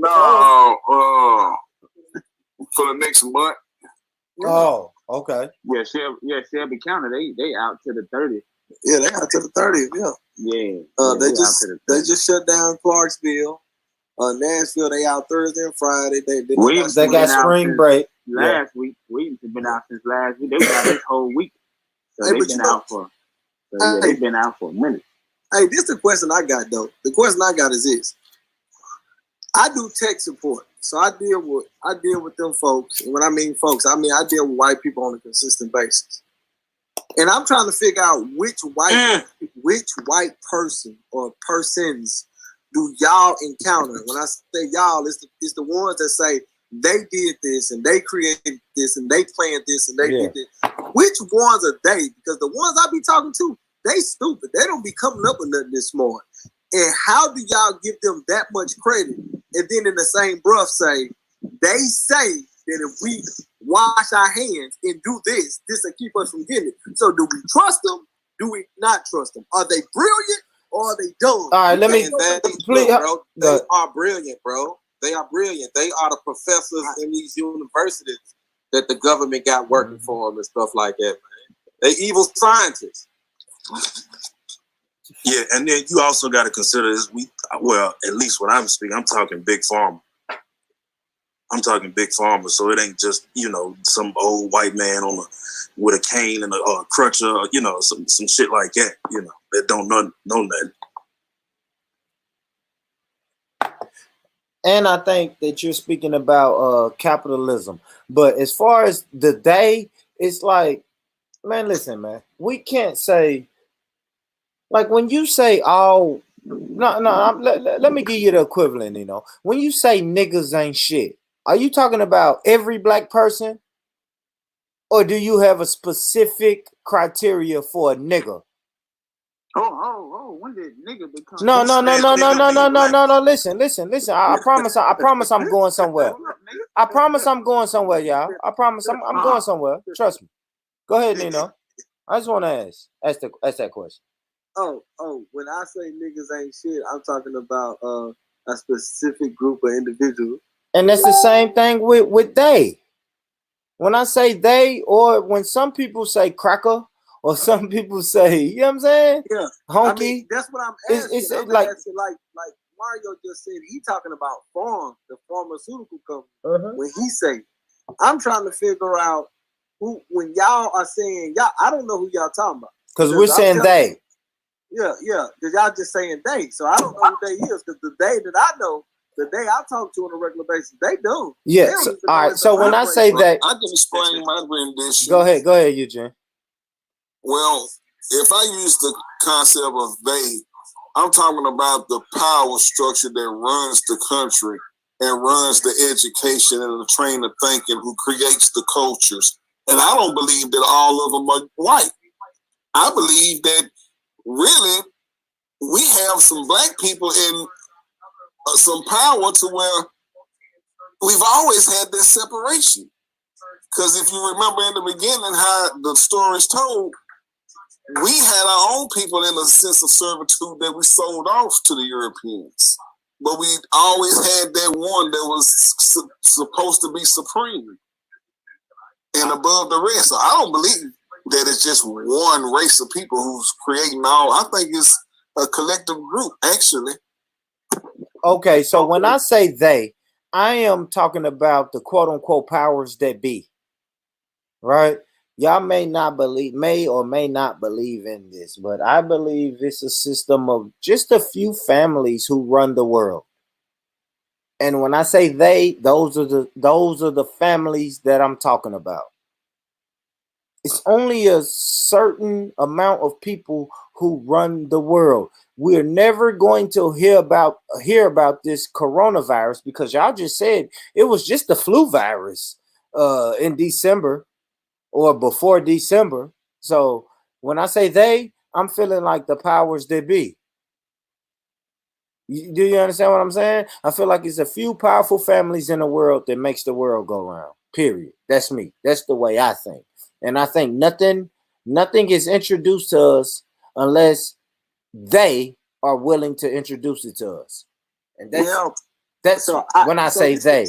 Like that white woman. Okay. Go ahead. So this is what I'm saying. So my question is, if they are brilliant enough to create a virus that can kill 80,000, 100,000 goddamn people, if they have the power to have our social, to have all this other shit, they got all this. If they have that power to do all of that, why would they waste a record unchanted amount of time? Why not just go on and take us all the fuck out? I just don't think because they can't. The reason why they don't do it because they can't. Okay. And we can prove that they do it because we can go back to when they gave the Indians the gift with the damn smallpox on it to murder them. Yeah, and then a lot of other cases where they use diseases to kill off populations of people. Okay, but get what you're saying. But Pete Gang, what you're saying is we're coming to a place that majority rules. This is majority. Majority of the people in this place are not our people. Yeah. How can we take over this land of people? We can't just say, I'm gonna pull out a gun, because at the time they have guns. I'm gonna pull out a knife and I'm outnumbered. So I have to be strategic in my way of taking over this place by creating the smallpox, creating the disease that's gonna kill people, right? Yeah. Secretly. What's stopping them from doing it now is what I'm trying to figure out. Why? Because you have to get the people behind you to believe in what you're actually trying to push. The only time that history has shown that they agreed with the murder of any group of people is after propaganda. They had to get the people to believe them and back them up. That's what I'm saying. And right now, you talking about killing us. We're not gonna agree with that shit. No, I'm saying like right now. Yeah. We could thank Black Wall Street. They went and bombed that motherfucker. They destroyed it. They motherfucking blew the whole thing up. They destroyed it. Didn't nobody bat an eye. So you think that if they did that right now, if they said, all right, niggas, we're gonna put all y'all, we're gonna give y'all equal opportunity housing in this side of town, and they know 150,000 niggas is gonna go to it. We're gonna give you food stamps on this side of town, and they bomb that motherfucker. Because it's that simple to get us all in one place. It's that simple. Because all Bernie Sanders gotta say is, I'm gonna make weed legal. And we like, yeah, we gonna vote for that nigga. So it's clear that it doesn't take much to get us in one place or to get our mind voting on one thing, right? I'm saying, what is the pussyfooting around for us, for them to kill us, dismantle us, bomb us? All right, let me tell you this, because if I'm honest though, we do have to still understand that public perception is a thing, right, Nino? So if America just keeps bombing black communities or bombing black associations, then that's going to look horrible in Africa, Europe, and Asia, right? I think the moment that the powers that be bombs black people, then that's going to be an all-out assault. Do you think they want an all-out assault? All-out assault on whom is what I'm trying to say. It would be on the people who's fighting back or the people who get prepared. So after you bomb all the black people in America, then what are you gonna do? Who are you gonna trade with? It's obviously going to be some countries we're using America for example. It's going to be some countries that's either more powerful or equally powerful to America that's gonna be like, yo, y'all just killed 3 million black people in your own country. Y'all gotta stay over there. And then what happens when America is left by themselves? Okay, so from what I'm hearing, what you're saying is, if they just say, all right, boom, we're gonna blow up 8 million black people. Yeah. Boom. The other countries are gonna look at it like, well, damn, we can't trust them niggas. They just blew up 800 black people. That's a fact. If you'll do that to your own people, what the fuck can we do with you? So you feel like and this is just a question. Go ahead, bro. You feel like other countries give a fuck about what they do to 800 black people? Well, let's do what I like to do, and let's go back in history again. Go ahead, bro. Because the simple fact of the matter is, the reason that they don't do it is because they can't do it. What I mean is, when we was unified, when we first was introduced to the Europeans, they did not win any wars against us. That's why the concept of divide and conquer is what they live by. They have to divide us up into groups and pieces to be able to conquer that small group and pieces of us. And so if you start getting to the point where you're trying to do it to the whole and we unify again, they know they can't win. We outnumber them. I guess I'm trying to figure out why take the slow. I'm talking about 16, 17 decades, millenniums, the slow route of the gay agenda, the slow route of the coronavirus, the slow route. Why do we? I honestly, ooh, I love oh God, I just don't give them that much credit, man. I really don't think they that goddamn smart. I think 90% of the shit that we think is something I don't know. I just feel like I don't think they that smart, man. I just don't think they that. So you don't think it's a system? No. I'm not saying I don't think it's a system. Yeah, it's a system. But in the sense of like something like something like the coronavirus. If you say, they created the coronavirus to kill black people, but it backfired, man, you giving them too much goddamn credit. Now, if you said they was in that motherfucker working on some shit and the shit just creeped out and a motherfucker got it and passed that shit on, yeah, they stupid like that. I can see that happening. But what about them creating it? What about them creating it to give it to the Asians and that shit just started spreading? That's the backfire. That's the backfire theory Nino say he don't agree with, right? Right, bro? I don't know, man. I just don't believe white people is that smart. I think that is almost identical to not his theory, because what he said is right. Eugene's concept of the divide and conquer. That's but Eugene just gave you a historical example with a smallpox. Right. It happened. So it's not far-fetched. It already happened. Mm-hmm. Now you come 170 years later, they done came up with the coronavirus. I don't know, man. I just don't think I don't know, man. I don't know. It's just. I feel what you saying and what you getting at, and I actually agree with what you're trying to push. It's just the way the conversation is going. It's not being presented right. Yeah, what he's saying is we just give them too much power. Period. Yeah. Just like the concept where every time a fucking celebrity died, it's the fucking Illuminati did it. You can't even have a death. You can't even die from shitting too long without them saying, hell, they done something to his meal. I mean, we do give them too much power.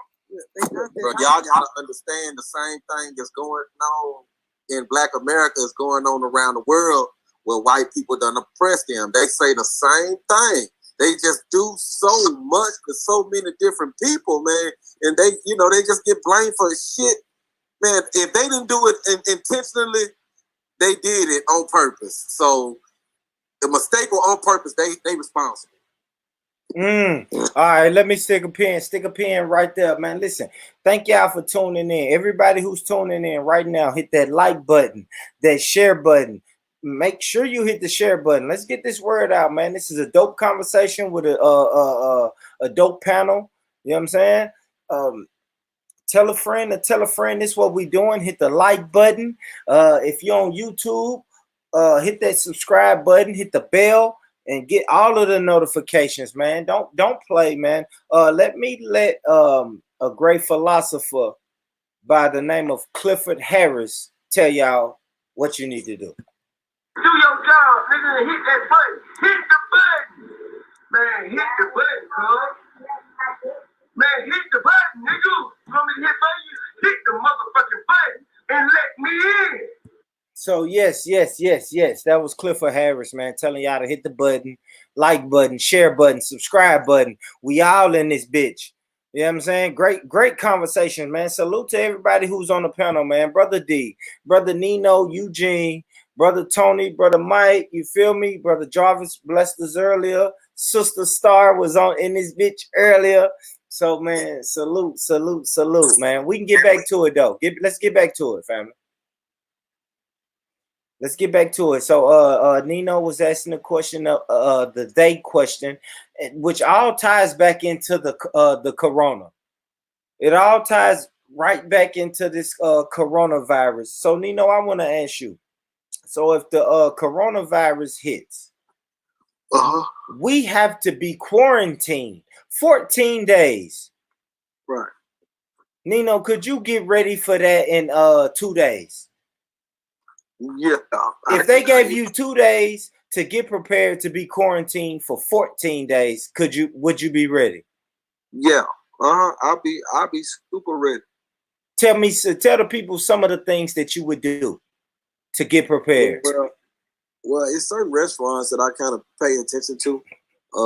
So that if ever was a food shortage, I know exactly how to go in there and get the food. You feel me? So I know where guns are when I need them. Everything I need, I know exactly where the fuck to get them from. So I'm cool, man. If I got to be quarantined in the house, a lot of y'all know I live a very, very, very wonderful life. So I will be very, very occupied, and I'll be good. You know what I'm saying? And then my business runs from home, so I can continue making money as long as I can talk and call. You know what I mean? I'm good. Like I'm decent. I make 14 days now. 30 days? I don't know, goddamn. I don't know about 30, but 14, I can do 14. That ain't nothing. All right, Brother DeMario, you with me? I'm with you, King. Man, Brother DeMario, tell me, how do you survive 14 days quarantine? Man, long story long, bro. We gonna be all right, man. I just power up on my herbs and shit that I fuck with. And shit, you know, you gonna be all right from there. Really, that's my mentality. I ain't really worried about it like that. My mentality ain't to just stop living or whatever. What's meant to be will be.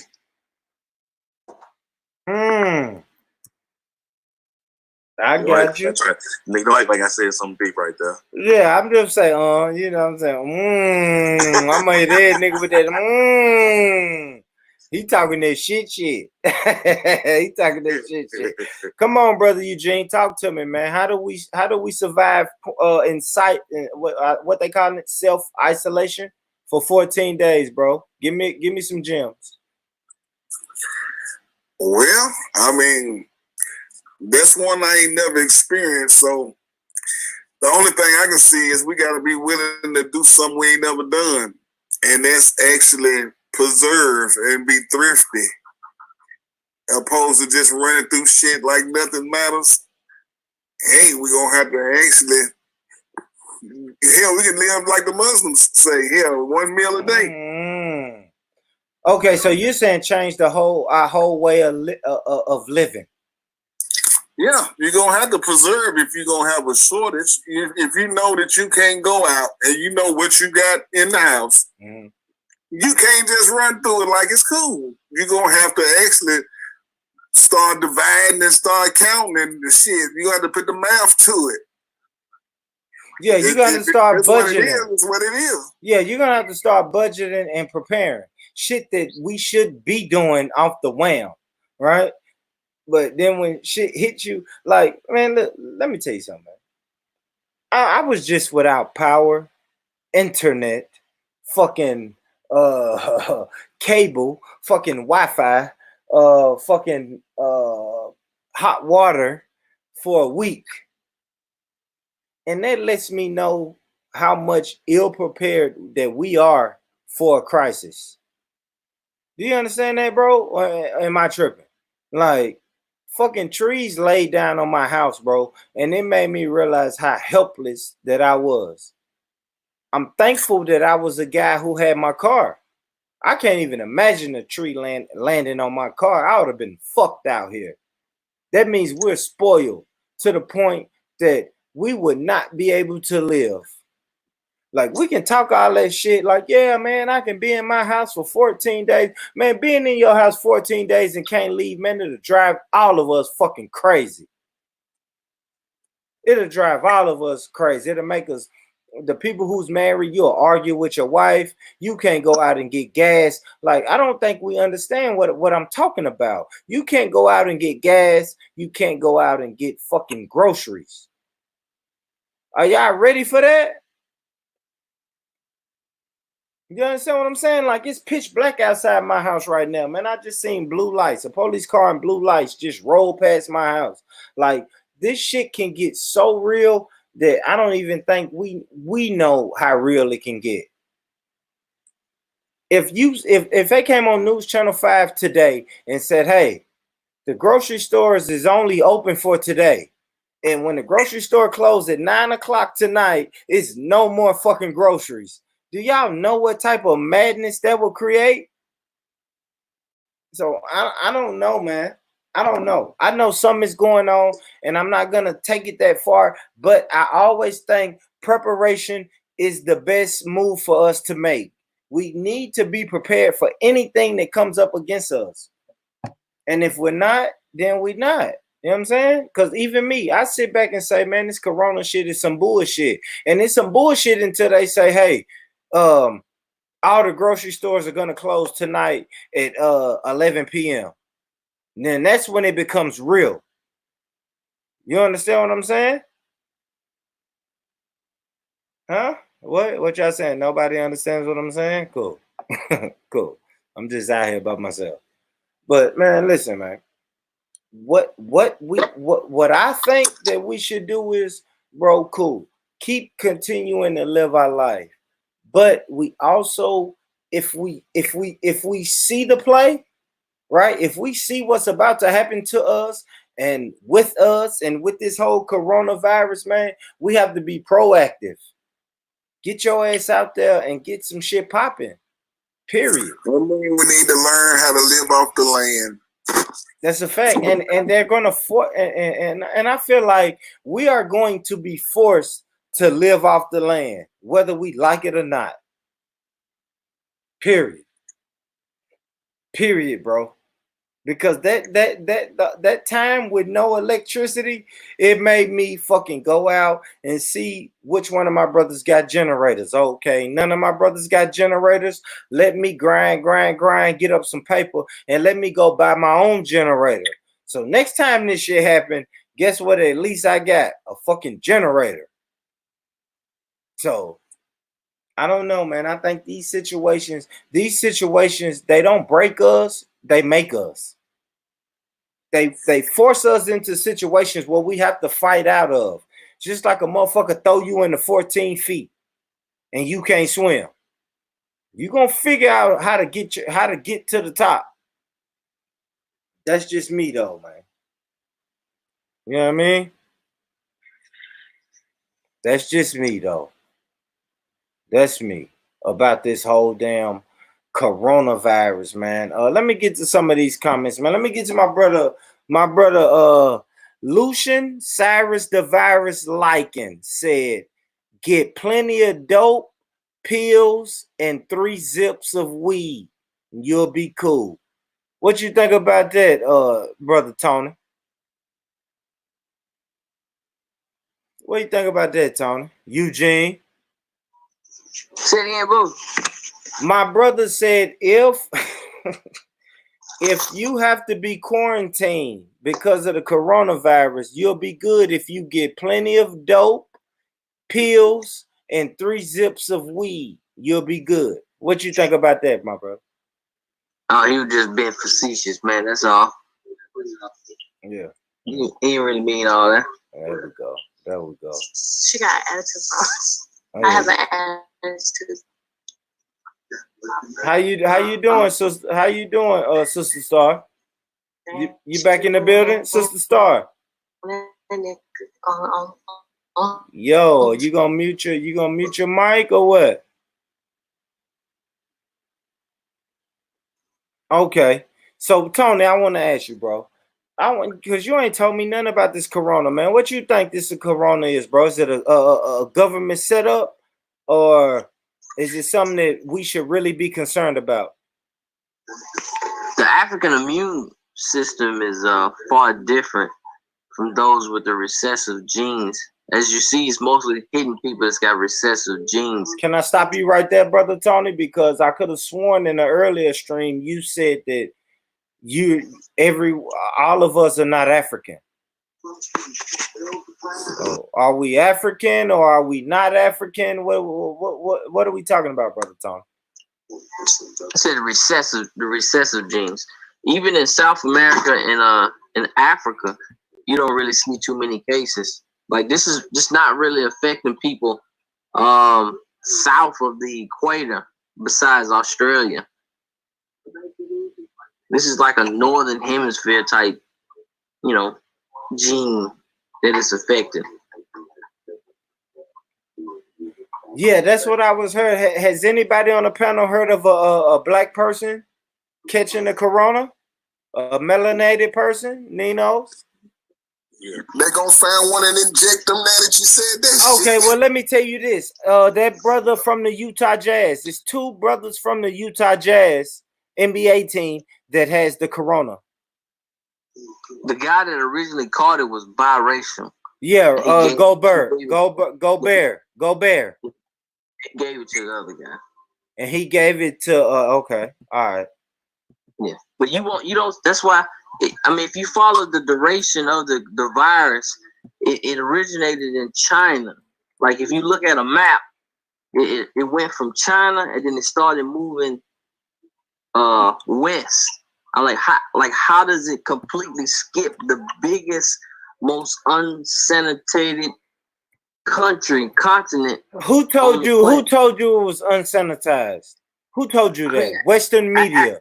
Africa by far is not the cleanest country. Man, we can't say that. You can't say that. Clean by what standards? Western standards? Who now? Now I have to ask you, brother Tony. Who is the authority of what's clean and what's not clean? Because we've been going by that by their standards, and now we got Corona, Zika, Ebola. You know what I'm saying? Like, come on, man. Go ahead. They don't have they don't have running water in a large predominant countries over there in Africa. And what does that mean? What does that mean, bro? You can't have sanitation unless you have running water. How's that sanitation, bro? We can get river water, and I don't know. How do we know the river is not sanitizing that water, or we boil that river water? You have to have a sanitation system in order to have distilled, filtered water. Water will become stagnant. Like animals defecate in it, people bathe in the same water that the animals are defecating in. You have to have sanitation. I don't know about that, brother Eugene. You got something to say about that, Demario? Mike, somebody talk to me about this. Man said Africa is unsanitary. The water system is unsanitary. Somebody talk to me about that. I don't think the brother meaning the whole continent. I think he's just talking about, in certain parts of Africa. Yeah, I mean, okay, I get it. But then we also have to understand that it is a reason why the coronavirus hasn't taken over Africa. You know what I'm saying? We have to understand that. And we know that the coronavirus is mainly affecting the elderly and the children. So yeah, this is not a disease that's gonna affect us. Like South Americans, you don't really see too many cases in South America. You don't really see any cases in Africa. This is not affecting black people at all. And we ain't heard no kids that's been affected by it. No. And my buddy in the Dominican Republic, he said there's no cases there. Haiti, Dominican Republic, like these countries lack adequate sanitation. There's 300 million people in Africa that don't have running water or sanitation, period. Shit, it sounds like that shit might be in the water, goddammit. You might just crack the case there, Batman. So what do y'all say? Okay, so what do y'all say about the brothers? You said Gobert was a mixed brother, but then I think, God damn, I need to get his name right. Let me check my phone. I'm about to get his name right, but what about the other brother on the Utah Jazz who contracted it? Do y'all know his name? Anybody know his name? Mitchell, Donovan Mitchell. Yeah, Donovan Mitchell. The only reason why they put him out was to change the narrative, because the narrative was going around that Africans or black people can't contract the disease. As you notice, there aren't any other coronavirus deaths or patients besides Tom Hanks that they identified. So they found this one black guy, and so it would change the narrative. Other than that, they haven't released any other survivors' names or anything. Actually, there's one person in Davidson County that's a black female that caught it. Can you send me a link? Have you saw her? Can you send me a link? Yeah, that's what I'm saying. No, I can't send you a link. I'm telling you the information. The person downtown that caught it was a black female.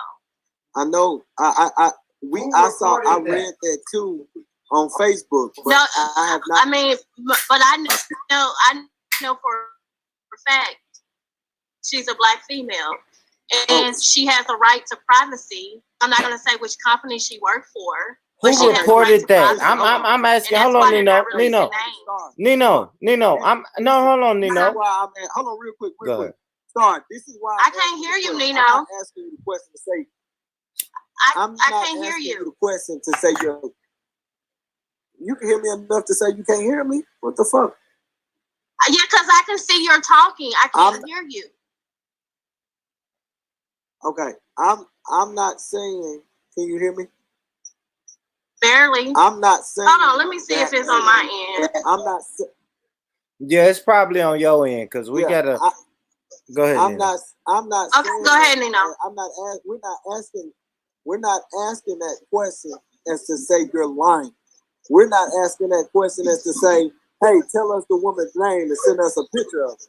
We're asking that question because today I received a text message from a relative that said another relative who worked at the Pentagon sent them a message and I should listen to it.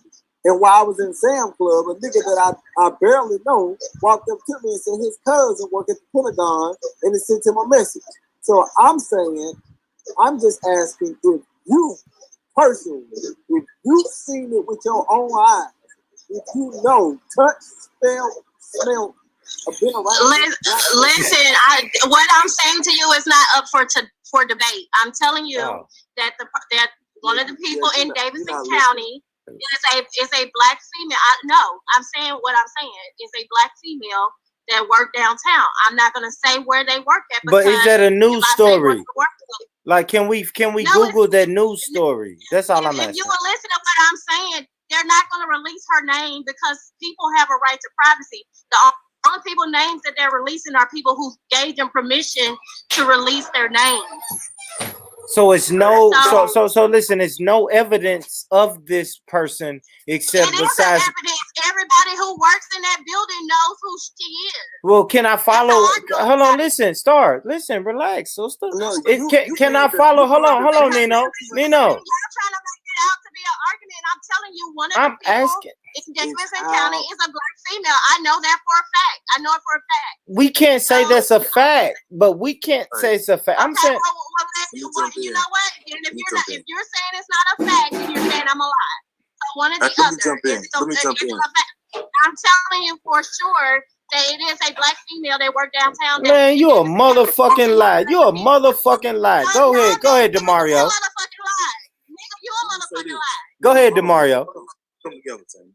Look, I work at the AT&T building. I don't know if Sister Star is talking about the AT&T building, but that's where I work. I'm not saying that my opinion or my resources are better than anybody else's because it was all speculation. But it was some evidence that was pointing, hard evidence pointing towards a certain girl. But whether that's 100% true or not, we had a meeting. What's today? Thursday. We had a meeting on Wednesday. Yesterday. On Wednesday. Yeah. We had a meeting yesterday where it was one girl talking about, this is a black girl from Mississippi. She did say, now again, I don't know if she lied, I don't know if she's telling the truth. She said that her grandmama has the coronavirus. Who's in Mississippi though? She's in Mississippi. So as kind of to Star's point, like, there are some, confirmed cases of black people actually having it. But again, there's no way for me to verify that or for anybody to be able to verify it outside of what that girl said. Now, she don't have no reason to lie. So I don't know. It's just taking it at face value. And see, and that's all I'm saying. All I'm saying is everybody that I know that work in that building has all said the same thing. They said, look, we just going off of what we heard. We don't know. So I was just asking her, did she know anything different from the other people who work there? I don't need to see it. I'm telling you, I know for a fact. Okay. It's a black female. But the way I know what floor she work on. I know what floor she work on. I know who she work with and all of that, but I don't have to do all that. And I wasn't trying to say where she worked at, but since he worked down there, he just put it out there where she worked at. But I'm just saying, if I'm telling you that it is a black female that's in Davidson County that has it, then just accept it. You know what I'm saying? Okay, but then accept it. Man, we're not going to accept that. At the Pentagon. My cousin worked at the Pentagon and they sent me a video. Accept that. Well, you know what? She lying. And just like the African, because I don't have, you know what? Maybe I need to just get off of here because I got a bad attitude. One at a time. So you know what I'm saying? I got a bad attitude today, so maybe I don't need to be on here because I ain't really got enough patience for that bullshit.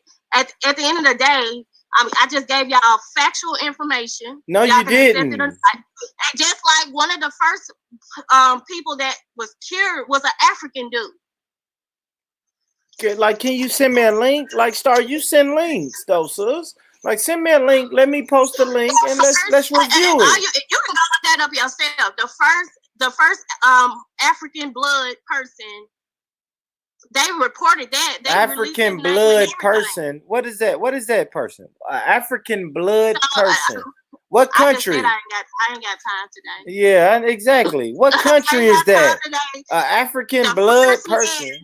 They gave his name, where he lived at, and everything. He's in China. He's African. He got cured. Well, it's no problem for you to show us that, sis. So why is anybody saying that people who are black cannot get it? And that's how misinformation get passed. I haven't read that article. Right now. All we saying, Stars, we haven't read that article. If you could please post that article in the back chat, the front chat, text me that article, like then we'll believe it. I think we more so, not like black people can't catch it, but black people ain't dying from it. That's what I said. I said black people are less receptive to getting the disease. Not that we can't get it, that we're less receptive because of the R8 that is in our blood. What is R8? What is R8, Tony? Break that R8 down, bro, for the people, bro. You got RH. Some people call it the rhesus monkey gene. And who got that? Black people? Now, black people in the United States, some of us do carry the RH genes, but by far, true Africans don't carry the rhesus monkey gene. Yeah, I don't like that monkey. I don't like that monkey shit, but we'll get back to that. We'll get back to that monkey.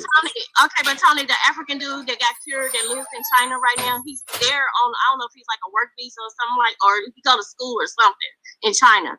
They got cured. He's African. He 100% African. What country? Can you give us a country, Star, so we can? I don't need to give you a country. Go look for it. Oh, you're just yelling, and you're not gonna post the link, so you're just saying stuff. I don't need to. You can just go look for it.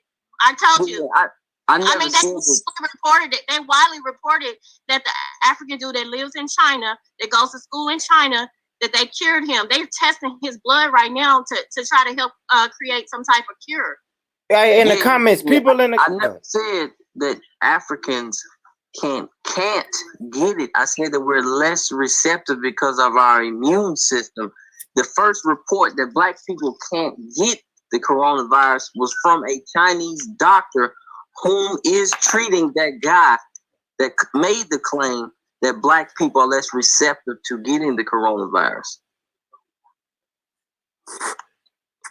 I mean, I guess, man, listen, man, if we're going to throw accusations out there and say this is the first African man that's been confirmed with the virus, I just want to see an article. I know it's 3 confirmed cases in Tennessee. I can pull up that article, right? Everything. I'm going to tell you this. If Star is in the same state that I'm in and she can find out that it's an African guy that's in China with the coronavirus, I should be able to find the same thing. And if I can't find it, my sister should help me find out that article before you just come out here spreading your propaganda. You should have evidence to back up your propaganda. Man, y'all wilding tonight, man. What's going on?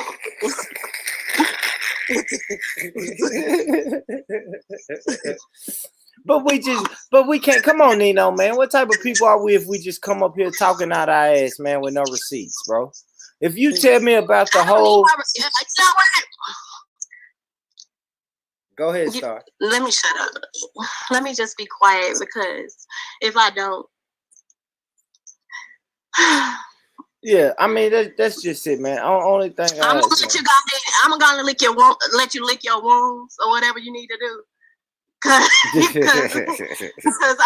I will go all night on you. I'm not worried about that, Star. I'm not. I'm just saying, like, what's up? I welcome it, and I love you, sis. He gonna need a little bit of a boost or something. No, you already done kicked you. You already. What's up, though? No, you already done wiped the floor with my ego. Tell me my little restaurant. Tell me my little restaurant. Shit. but man, listen, man. Listen, I just want to know, man, because I haven't heard of me personally, I haven't heard of any African cases. I haven't. Okay, that's because you ain't reading. So go read. But if you could give me the information to read, maybe. I don't need to. I'm busy. I'm giving you my time on this live right now. Well, I'm gonna tell you this: niggas flew to the moon last night. Do you understand that? You know what? Do you understand that? Yeah. I know three niggas. Just like your boots is strapped down in the hood. Okay. Mm-hmm. Come on, man. Let me go. Yeah. Y'all have a good night. I have a bad attitude, and people with bad attitudes need to go to bed early. Bye. Good night. Good night, Star. Good night. Yeah. Good night, man. Yep, that was a roller coaster. Y'all smashing. All right. Yeah, that was a roller coaster. I guess I'm gonna come to you, DeMario. I guess watch this. I'm a motherfucker. So, how do you deal with the woman that's? How do you deal with the woman that's intent? Yeah, no, hold on. He gotta answer this one. This is why I fuck with DeMario. I know he gotta answer for me. How do you deal with a woman that's intent on her way of being and what life should be, even though you disagree with it, bro? How do you deal with a woman like that?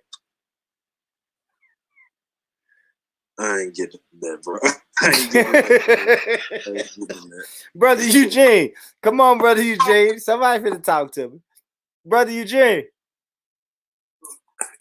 Yeah. He said, yeah. Clear your throat, my brother. Clear your throat. Nah, I'm bullshitting. I ain't gonna do that, y'all. So Eugene, tell me about this coronavirus, man. Do you honestly think that the whole city is about to shut down? Like, what do you see this going, bro? What do you see the coronavirus 5 days from now?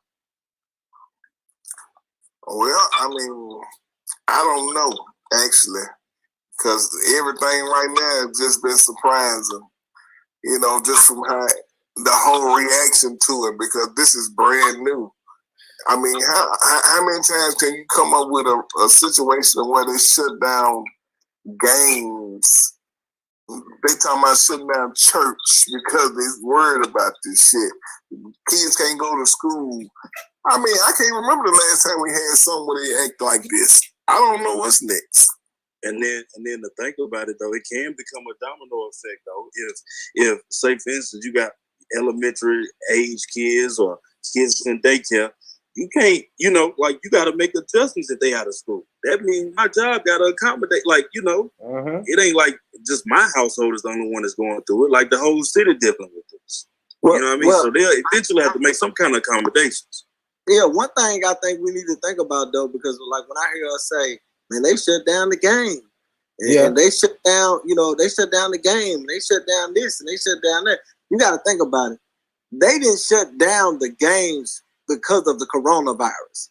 They shut down the game because of the people who ain't going to come to the game because of the coronavirus. If I pay $2.3 million in light bills and only 8 motherfuckers come, I'm not turning on my lights. Nah, nigga, just stay at home, nigga. Don't even come. We gonna cancel all the games.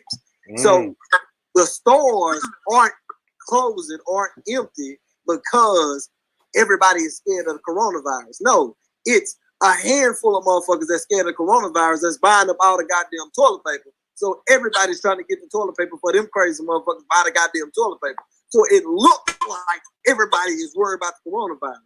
It's not. I went to Sam's Club today because goddamn it, I'm scared the Sam's Club ain't gonna be open in 2 days because the way these motherfuckers are buying toilet paper. You see what I'm saying? Good point. See what I mean? And that's where the hysteria or whatever the fuck you call it, that's where that come from. It's us reacting to the fact that it only could be 500 motherfuckers in Antioch who think out of 2,000 people, it could be 100 people who think the coronavirus is real, is gonna really take over the world, and it's gonna fuck up everything at a Kroger's. You know what I mean? So we need to think about it on that scale. It's like You know, it's just like school. Mario, you got a young kid. You got a young kid. You know what happened if one of them young little fuckers come to school and they got a runny nose? Everybody in that motherfucker got a runny nose. You see what I'm saying? So we looking at it on that scale like, okay, we don't know what the coronavirus is. We don't know if it's real. We don't know if it's fake. But I'm not taking my kid to school. And then that's what you got to call in for work. You see what I'm saying? So it's a domino effect. You're right, but, bro. you know, right now, from what I hear, and this is only hearsay, they talking about quarantining whole city blocks, whole states for 2 weeks at a time, like for a whole 2 weeks, where we can't go to no stores, no purchases, no interactions, no nothing for 2 weeks, because you know the coronavirus. I think, and don't y'all research my numbers, but it's like on steel, like if it laying on metal or on steel on a surface, it can stay, you know, you can catch it up to 8 hours. After 8 hours, it dies. On cloth or on clothes, it's supposed to last. So they're supposed to be quarantining whole cities for 2 weeks. And what that means is we ain't got to pay rent for them 2 weeks. We ain't got to do shit for that 2 weeks. From what They even doing now don't jump. Let me finish what I'm saying right here. They doing a form of well, they kind of doing it in certain areas. So like a student loan forgiveness type shit for number one, the tornado victims. And if you have if you're in a concentrated area with the like coronavirus where it's affecting your whole city, not like forgiving your whole loan, but they'll push your due date back a few months just based on your situation. Okay, my bad, y'all. I got my damn phone. Yeah, I mean, but see, and that's all I want us to think about. Like, you know, the shit that's going on, the shit that's going crazy is not because everybody thinks this shit is real. Man, I went to Sam's Club today. When I tell you it was over 2,000, I thought Lupe Fiasco was performing at the cash register. It's dunk in that motherfucker. I'm telling you. And then, like you said, it's not all people reacting to the coronavirus, but you gotta think people are reacting to people that are reacting to the coronavirus. So I don't buy all the goddamn toilet paper, nigga. I gotta get me some goddamn toilet paper. Toilet paper. Yeah. Bro, I went and got Charmin. I don't never use Charmin. That's the only thing was in there was Charmin. I'm telling you, it's crazy. Man, don't worry about it. Yeah, what you use? Nigga Purell? Purell? Cottonelle? He used Cottonelle. My man get 50 rolls for $4.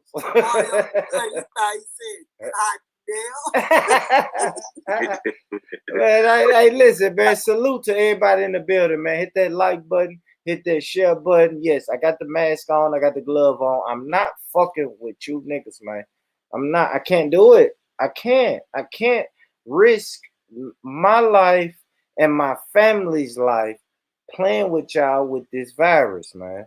Now y'all can say it's a government psyop and niggas put their tinfoil hat on and say it's crazy out here, but until you got it. So man, listen, fam, prepare yourself. 14 days in your house.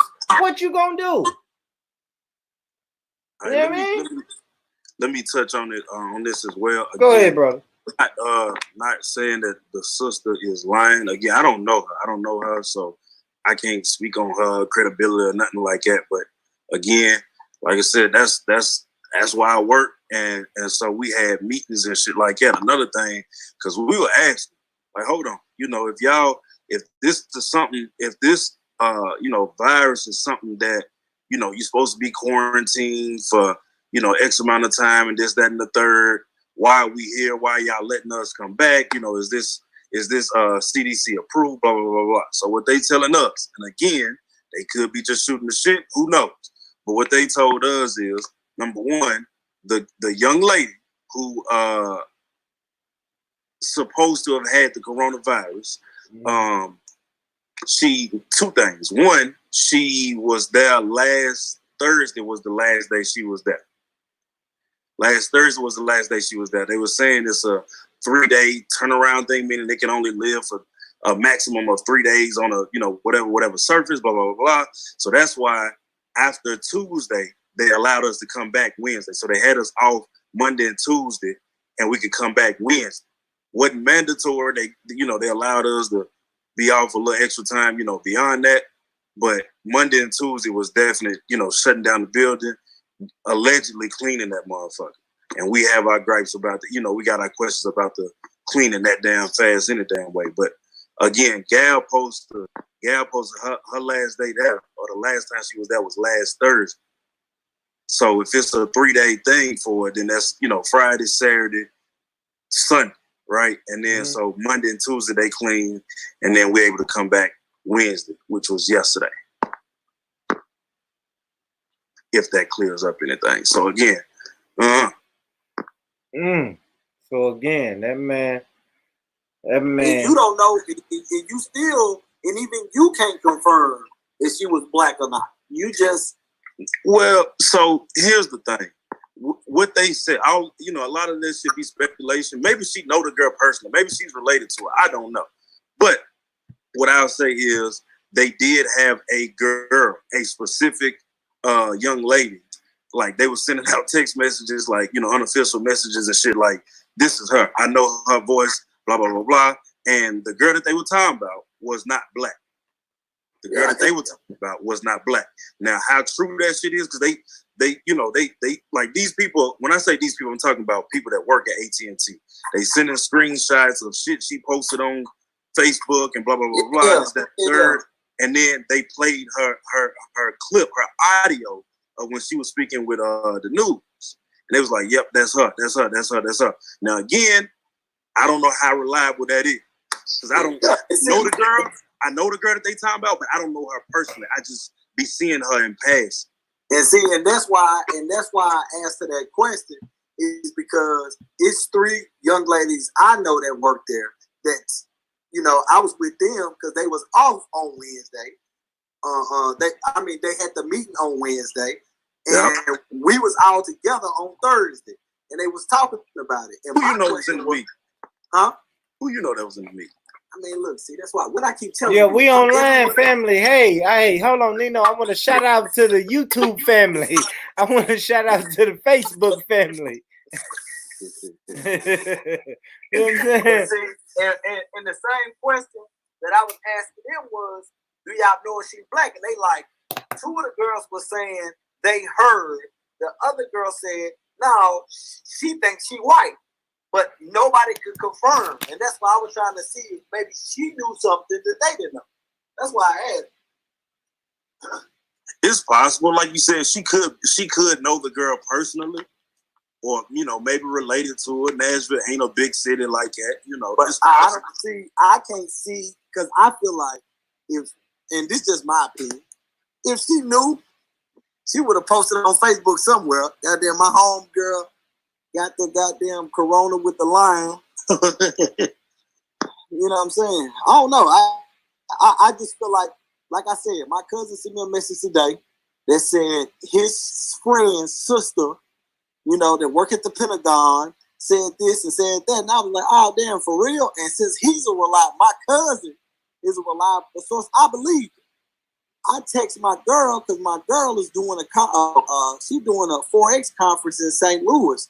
I sent her the message, and she said, that's funny, because Keisha just told me the same thing. Y'all related?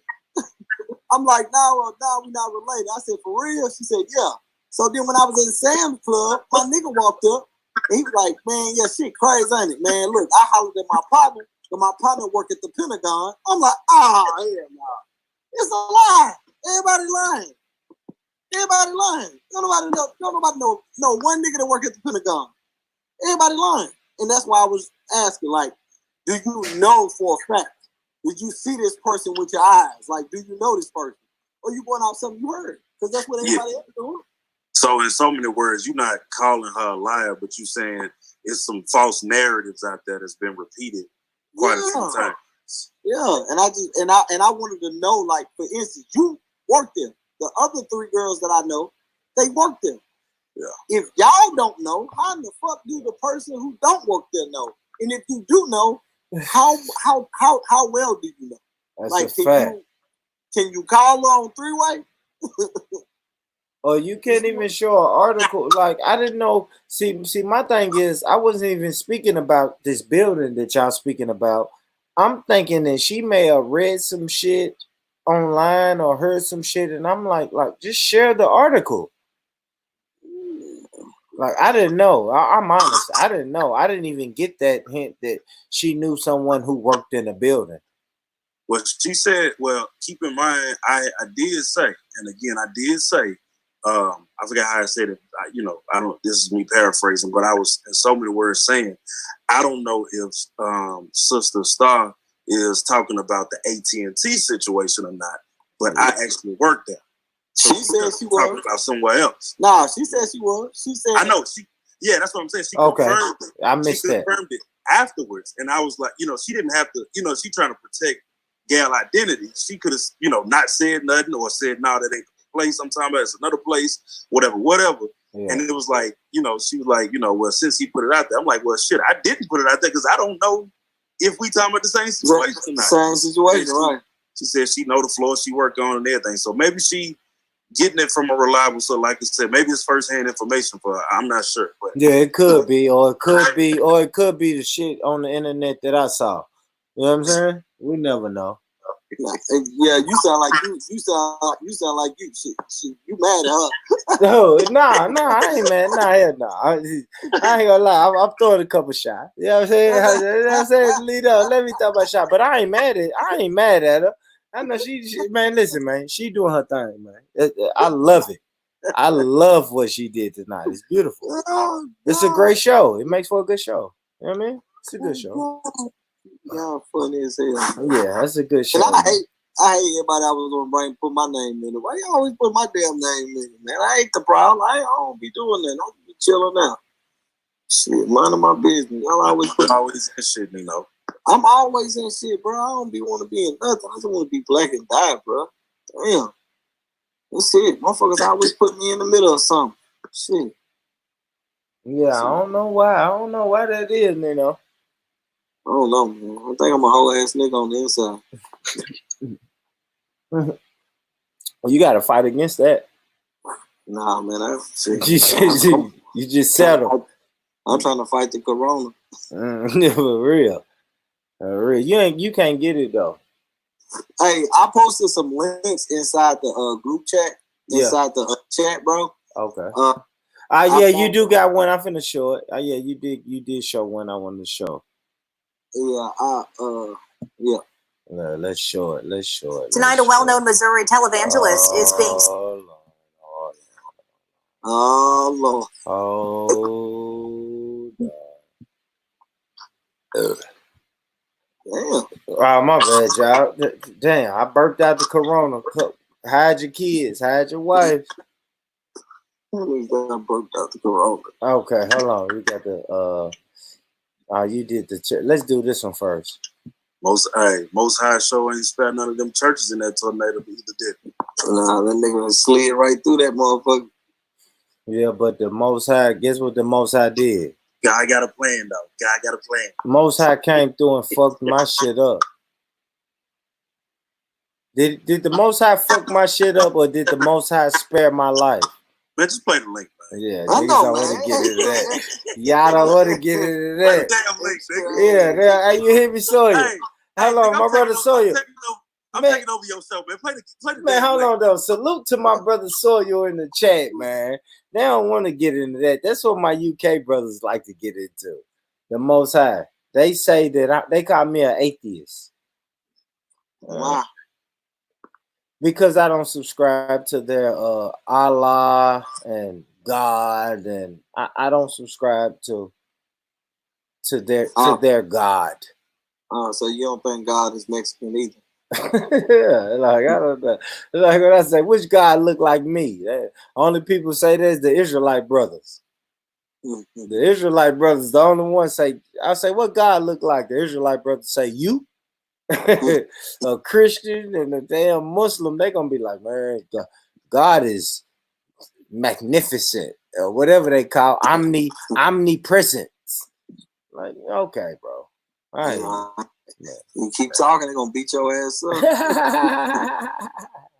Nah, salute to the UK family, man, to the Islam family, salute to the Christian family.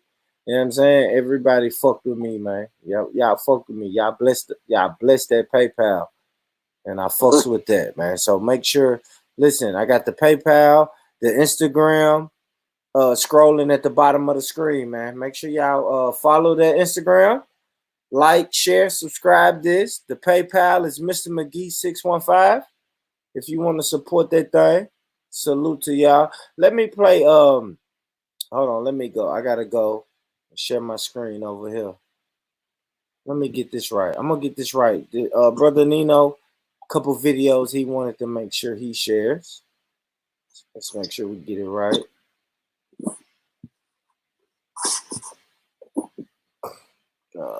Let's do that. Let's get the full screen going. So the first one, we're going to do the Sam's Club shoppers, bro. What you thinking of? This is got something to do with the coronavirus, right, Brother Nino? Yeah, just motherfuckers in there going crazy over some toilet paper. So you saying you was in Sam's doing this? No, I got my toilet paper from Kroger. You got out of there. You got out of there. Let's see what we got, man. Enjoy this, family.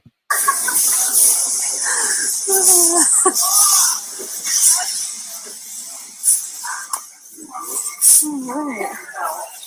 Let's see, front row view of this. This is nuts.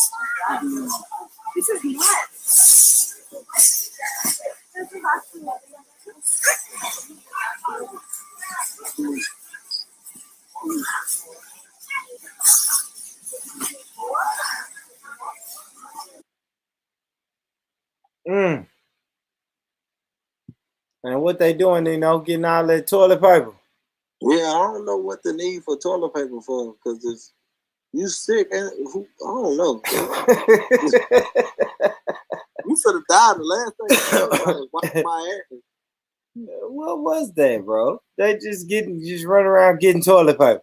Man, they going crazy over the damn toilet paper. Yeah, so that means I don't know, man. It seems more capitalistic than anything, right? Yeah.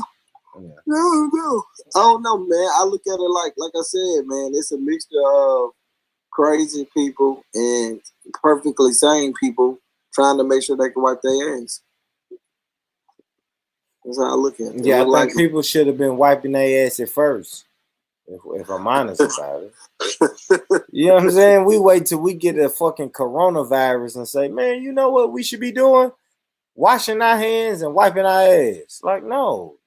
Wash your hands and wash your ass, period. You know what I'm saying? I don't know, man. I seen a white boy walk out of the bathroom. He pissed. Walked out of the bathroom without washing his hands. But he used the little foot thing. You know the little thing that's at the bottom of the door for you to open the door with your foot. You know the little thing. They got the little hook. He used that to open the door and walk out the door. But he didn't wash his hands. I was like, what the fuck did you do all that for? You should just wash your damn hands, stupid. Yeah, man. Let's get to this video. Brother Nino. This the televangelist video, my brother. Hold on, let's make sure I'm not sharing the screen. Hold on, let me share the screen. So we got the televangelist, man. You want to introduce this video to the people, Nino? Tell the people a little bit about what they're about to see.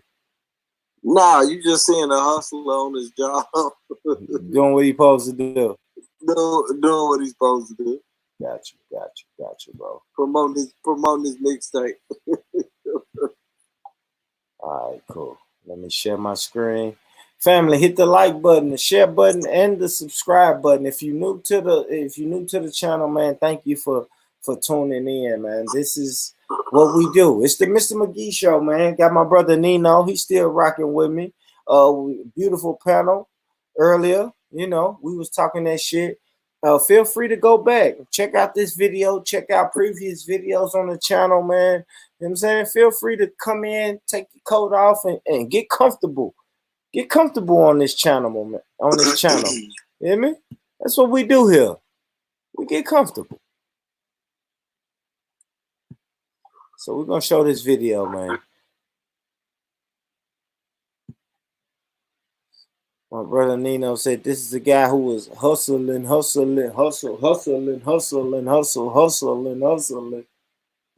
a well-known Missouri televangelist is being sued by the state. He's accused of claiming he has a cure for coronavirus. Missouri Attorney General Eric Schmidt has filed a lawsuit against Jim Bakker and Morningside Church Productions in Branson. According to the lawsuit, Bakker and a doctor claimed a silver solution can cure the disease. This was on an episode of The Jim Bakker Show. The lawsuit is calling for a permanent injunction against Bakker, which would require he stop selling the silver solution as a treatment for coronavirus.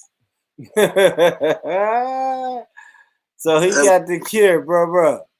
Yeah, he said this. He called that motherfucker the silver solution. Yeah. So whenever you get, so when you feeling it, you go ahead and fuck with bro. Yeah, you take a shot of that, you be delivered. Ain't nothing wrong with that. There ain't nothing wrong with that. Nina, what do you think about the young kids that's taking flights despite of the coronavirus? Because flights are cheap right now. You can get you can go to California in 3 days for $80 round trip. I think they brilliant, man. Because the way I look at it is, ain't nothing, if it's destined for you to die, bro, you gonna die, right? You know what I mean? Ain't nothing gonna stop that. You know what I'm saying? Ain't nothing gonna stop that. This is the perfect time to buy stocks, anything right now. Yep. What stocks, Tony? Give me some of those. Give me 2 money-making stocks right now that I should invest in. Energy and weed. Yeah, so if I go Google stocks, I'll be able to find those too, or can we be more specific, my brother? Weed, you got Cronus Group, and Aurora. And then energy, you got like Hewlett Packard, GE, Exxon, BP. But this is the best time. Everything's down. All my little stocks are down. Yep. Well, man, listen, brother. Go ahead. That one stock is down because that one weed stock is down because the CEO stepped down. You know what I'm talking about? I don't, bro. Which one? The CEO I'm talking to what's his name? Yeah, well, I'm answering for what's his name. Hold on, I'm about to tell you. Canopy Growth? No, the Aurora cannabis. Aurora? Yeah. I was big on that. They down like almost 20%. Yeah, you know, but the CEO stepped down, and then this hit, the coronavirus hit. Cause I got 20 shares in that shit, and I got 20 shares in MTBC as well, and that motherfucker down farther than it's been. Yeah, that Aurora down to like 13. When I first bought them, they was up to like 20 something. Nah, that motherfucker's right, man. You can get that shit right now for 68 cents. That Aurora cannabis.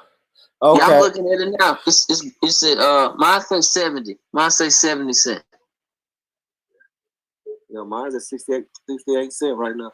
Okay, so all right. Okay, so listen, if we're going 68 cents, so what does it take a guy like me to invest that? But how many 68 cents or what? A share or stock? Yep. A share? You could get it right now at 68 cents a share. In about 3 months, that shit'll probably be up to about, I think I don't think that motherfucker gonna get too high in 5 months. It'll probably be at tops. I give it $7. So you invest 68 cents now, and you have if you get 5 shares, at 68 cents right now, that's $3.34. That same 5 times shares, 5. That same 5 shares would probably be $35 in probably about 2-3 months. I love Soil says I say a year. I have that money in a year. Okay. Yeah, that's what the brother said in the comments. Hey man, matter of fact, salute to everybody in the comments, man. Lee Manchu, my brother Ezra, people coming in. Man. Salute, man. I got brother Nino and brother Tony on here, man. You know what I'm saying? Tennessee brothers, man. Smart brothers. Go ahead, Nino. Nah, I was gonna say he might be right. A year. Yeah, y'all like playing that. Y'all like that game. I'm just not familiar about it. I like it though. I'm fascinated. I'm intrigued. You do know the game. If you know anything about the streets, anything about, you know what I mean, the middleman hustling, it's the same exact logic. Ain't nothing changed. Yeah. Same exact theory. I love you said we in the economic bear market now. Yeah. I don't know what that means, but I hear you. Well, in the stock market, you got bear and you got the bull. It's the bear market and the bull. You know, the bear it starts up and drop down. A bull goes from the bottom and raise up. So that's the bear and the bull. Okay, I hear you.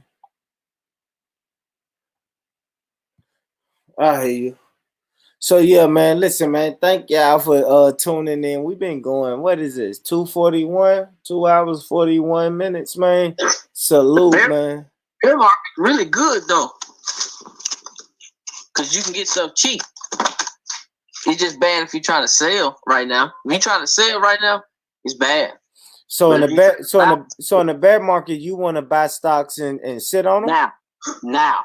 You want to buy cheap and sit on them, right? You want to buy as much as you can, even if you ain't got nothing but $100. You want to buy right now. And then what? Just sit. Yeah. Okay. That's what I was saying. That same stock that he talking about is trading at 68, 70 cents right now. It's what's the name of the stock again? Which one was that? Aurora. You got Aurora, Canopy Grove. It's a whole lot of them. Blow. They got a new company that's coming out with the marijuana breathalyzers. They hot right now. But that stock is normally like $7 a share. $6-7 a share.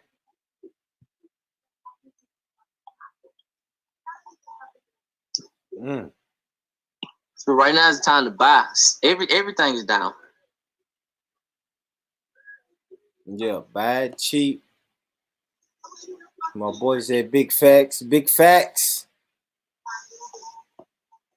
Big facts, man. Yeah, just buy. Just sit on it. And then you'll get a dividend. I get dividends on my little phone. You don't even know. You forget you got that money invested in there.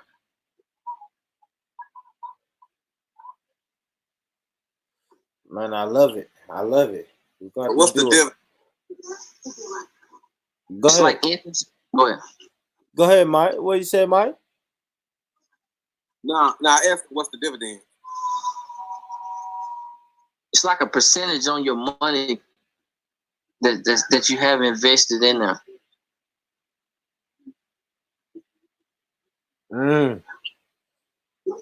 Yeah, I'm gonna fuck with that. Y'all been talking too much about that for me to pass that. Yeah, that man said stocks and bonds, man. Stocks and bonds. And I used to do that, but I just got lazy with it, man. It was just like it was too much technology for my brain, and I wasn't trying to be tech back then. You feel me?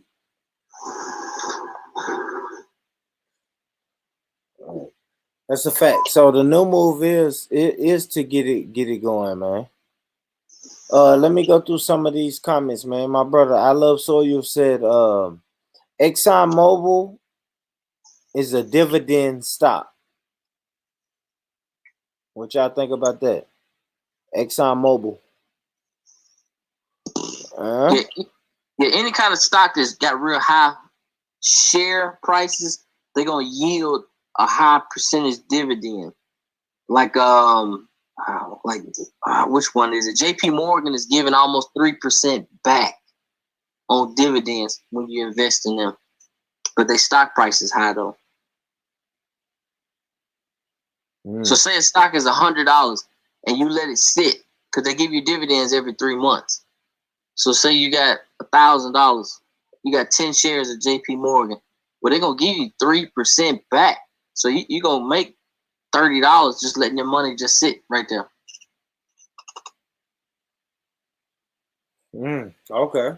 Okay, brother Nino, you with me? Nino, you there? Oh, I had one about Nino, for Nino. But I guess I go to you, brother Tony. Salute, shalom, brother Ezra.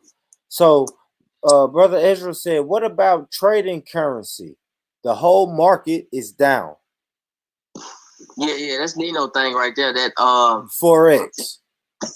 Yeah, Nino can break that down. Yeah, I know. I think Nino left us. Brother Ezra. Damn it! If brother Nino come back, he can talk about that shit. So what up? I'm back. I'm live. What up? What you doing, Ron?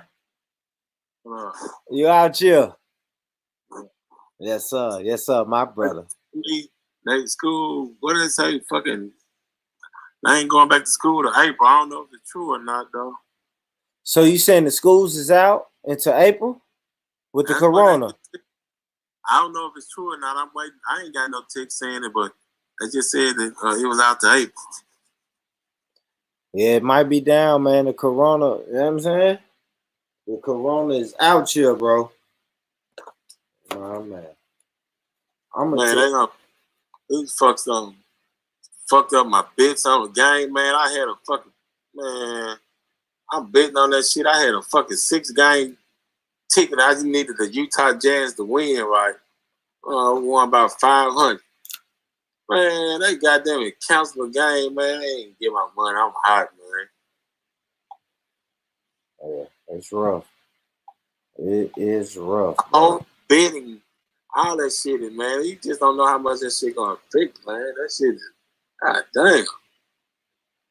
And that's what makes me think, man. I'm like, shit, it gotta be serious if they losing all this money. Man, that's man. That little pit ass 500. Man, people, man, they like losing, man, 50 million a day type shit, man.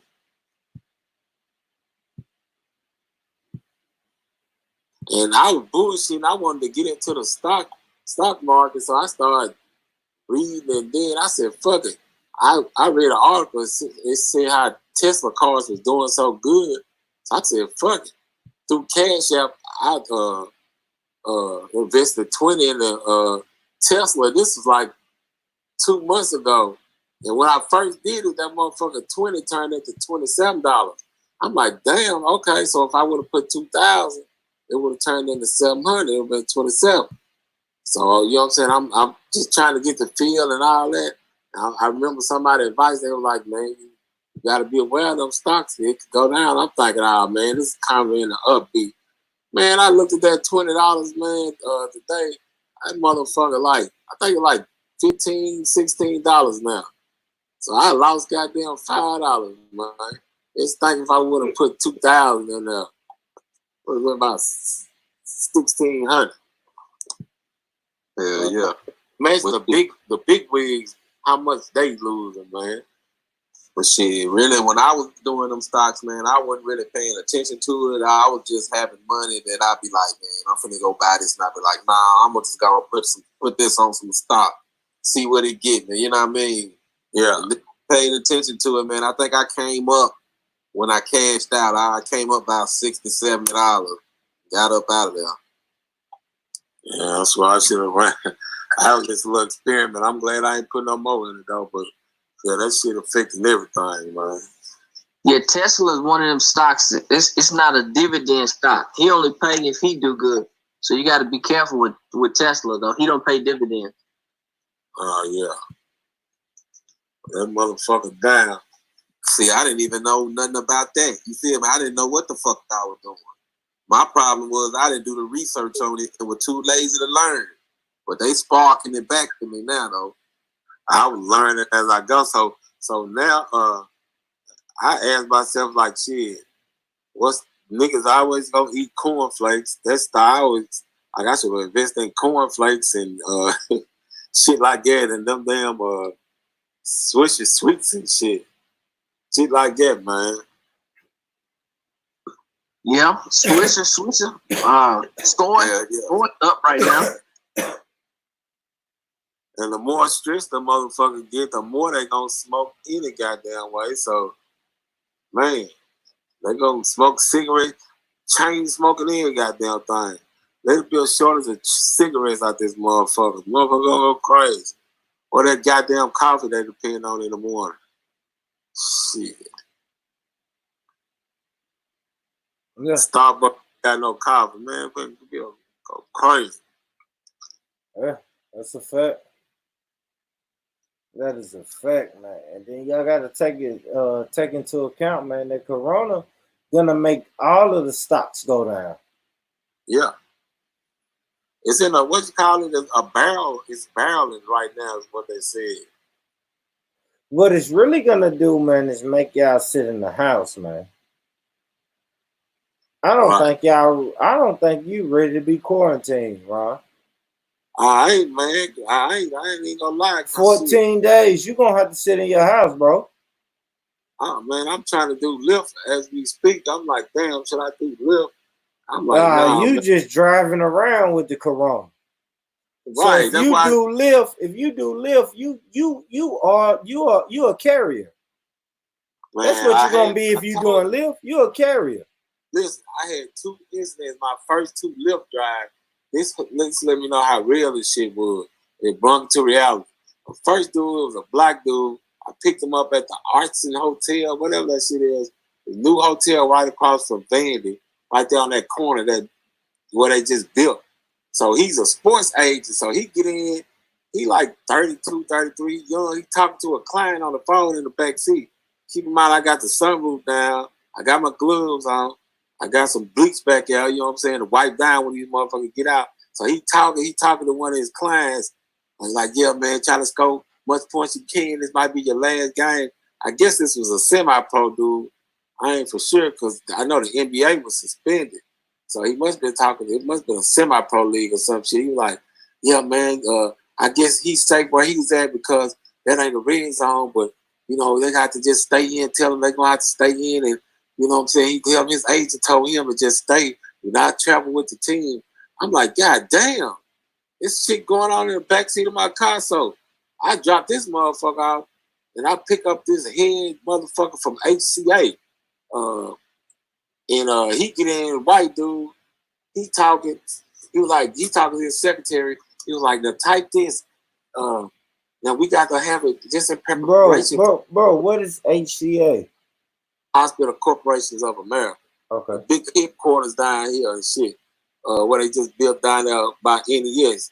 So I'm taking him to their second headquarters, is by Centennial, right across the Centennial Park. So he talking to the secretary, well, he was like, type this and make sure that they know this. It's got to be a tournament at the beds. We got to make sure we have enough beds. And when people come, we'll know how many beds we got to fill. We're going to make this announcement at 3 o'clock, but we're going to go and take it into effect. We need visuals. And he just talking. I'm like, God damn, this shit serious, you know what I'm saying? After that, man, I said, fuck that shit. I ain't doing no more Lyft. I'm thinking this motherfucker, I said, man, he probably got it, man. He come from a conference and all this shit, too. So that's just, put all that shit into reality for me, man. Man, what kind of commission this motherfucker getting for putting all them bids in there? Who paying for this shit? What he getting out of this to blow this shit out of proportion? Man, I'm talking about, it was like serious, man. They was on a conference call. They was planning for shit, and I said, God damn. Then when I got out, it was like a scene from the movie. This motherfucker gonna tell me, cause I was like, yeah, man, have a good day. I see you got a lot going on, man. A lot of things you respond to. He's like, yeah, man, go home. What'd he say? Just take care of your family, man. Go home. This is serious, man. Take care of your family, you know. I'm like, God damn, man. You know, after that little conversation, I ain't doing no more live. Fuck that shit. Yeah. And they telling you to be careful, bro. I mean, it's a worldwide panic. At the end of the day, it's a worldwide panic, man. Yeah. I don't know any other way to break it down, man. It's a worldwide panic, man. But then I did what I did do too. I went and got some sage from what's his name, Yusef, down at the Akabillah bookstore, right? Yeah. And I took him about 20 minutes, and we just got to chopping it up, and he was like, man, the best thing is he was like, just live your life, man. They want, you know what I'm saying, don't even live in it, just live. And he was like, because you can get hit by a car, you got a better chance of getting hit by a car. Well, he didn't say a better chance, but he said it's plenty of ways. He was like, just don't let fear control you, though. I was like, yeah. He was like, take precautions. So I just took his advice or whatever. He was like, yeah, take precautions, but don't just let the fear control you. You know what I'm saying? But I mean, at some point, shit, if they talk about stay in, shit, I guess it's gonna control me a little bit. Man, I'm telling you, like, stay in though, Ron. Like, stay in for 14 days, my brother. Like, that shit sounds foreign to me. Like, I just went through a tornado with no lights for a week. Now, like, who said to say, is this what you're hearing or what? Or I'm just saying, if they fucking make everybody like quarantine, bro, if they say everybody in the city needs to stay in for 14 days, the grocery stores don't open. Do you understand what I'm saying, Ron? Like, businesses don't open. Man, them fucking perishables, man, what they always say you need. Yeah. Man, shit crazy, man. I don't know, man. I'm just saying for me, I don't know, bro. Let me turn my camera on, man. Let me turn my camera on, bro. If I'm honest, man, look, man, let me tell you, like, I don't know, bro. Like, I just had a tornado hit me fucking 7 days ago. No, what is it? 8 days ago now. Like, I don't know, brother. I don't know what's gonna happen. You know what I'm saying? I don't know how it's gonna happen. Like, shit comes abruptly, quick. And then now you don't know, nigga, where your next meal coming from. You ain't got no lights, no hot water. You know what I'm saying? Like, this shit, I don't know, man. This shit just weird, bro. It's weird that once I finally try to get something over me, then it's something else right there in my face. You know what I'm saying? And you know, I was on when we talked Friday. I think it was me, you, Star, and Nino.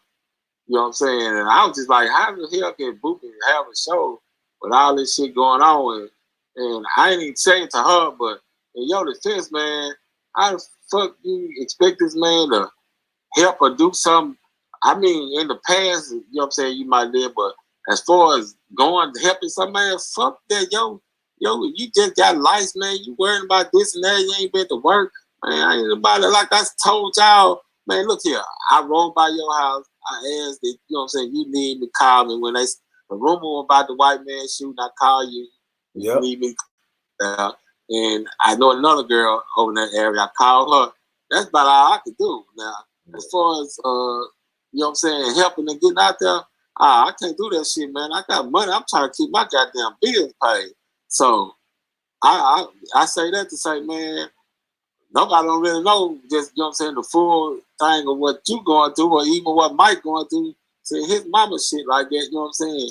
Well, you can't expect nobody just to fucking volunteer. No, you keep pushing like and you keep moving.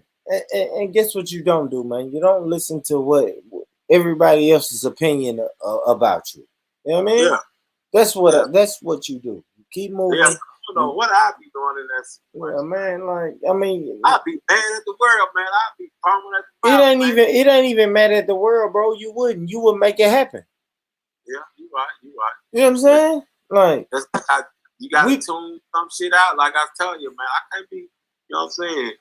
The people who I knew were directly affected.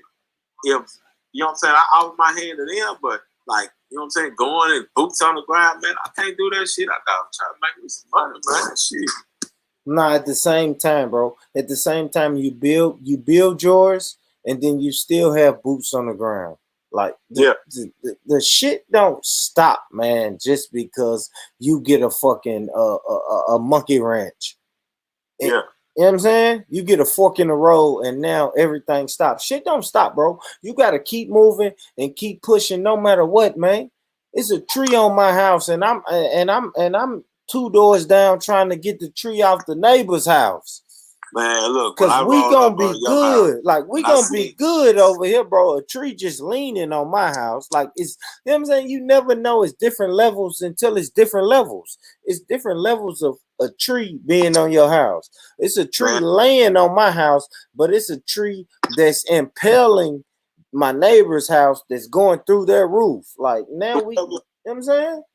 Whoever that light-skinned dude next door to you, I mean, if I could have just snapped a picture of, which I wouldn't have did, but man, that man was sitting in his car with his hand. You know how you put your hand on your head, like, God damn, what's that you put off your hand? Yeah. Hands out of your head. He was like that, just like that, man. That picture just sitting in my mind, like, God damn, man. He was just like, what the fuck am I gonna do? Yeah. Man, I said, God damn, man. That shit and God bless the neighbors, man, because they finna get some that their house, you know, thankful that they were safe, because their house came off the foundation. Man, you understand what I'm saying? So they're going to get a tear down and a rebuild on their shit. Insurance paying for all of that. So you know what I mean? That's good for them. And that shit, that house was born. That house was built in like the 1950s or 60s, bro. So now they finna get a new motherfucker. Yeah, man, it's wicked though, bro. Like, you know, in my mama little neighborhood, the whole street damn near got wiped out. You know what I'm saying? Yeah. And the motherfucking Air Force was over there helping with shit, man. The motherfuckers came in and drove, bro. I'm talking about, it was so many motherfuckers. You know what I'm saying? I fill my truck up. I come back, half the shit gone. I fill up one more time. I come back, everything gone. You feel me? That's how they was moving. Ah, yeah. That was dang. Yeah, I filled my truck up 3 times, bro. 3 times. And them motherfuckers were moving. Man, I think most of the time trying to get our storage to put our shit in. You feel me?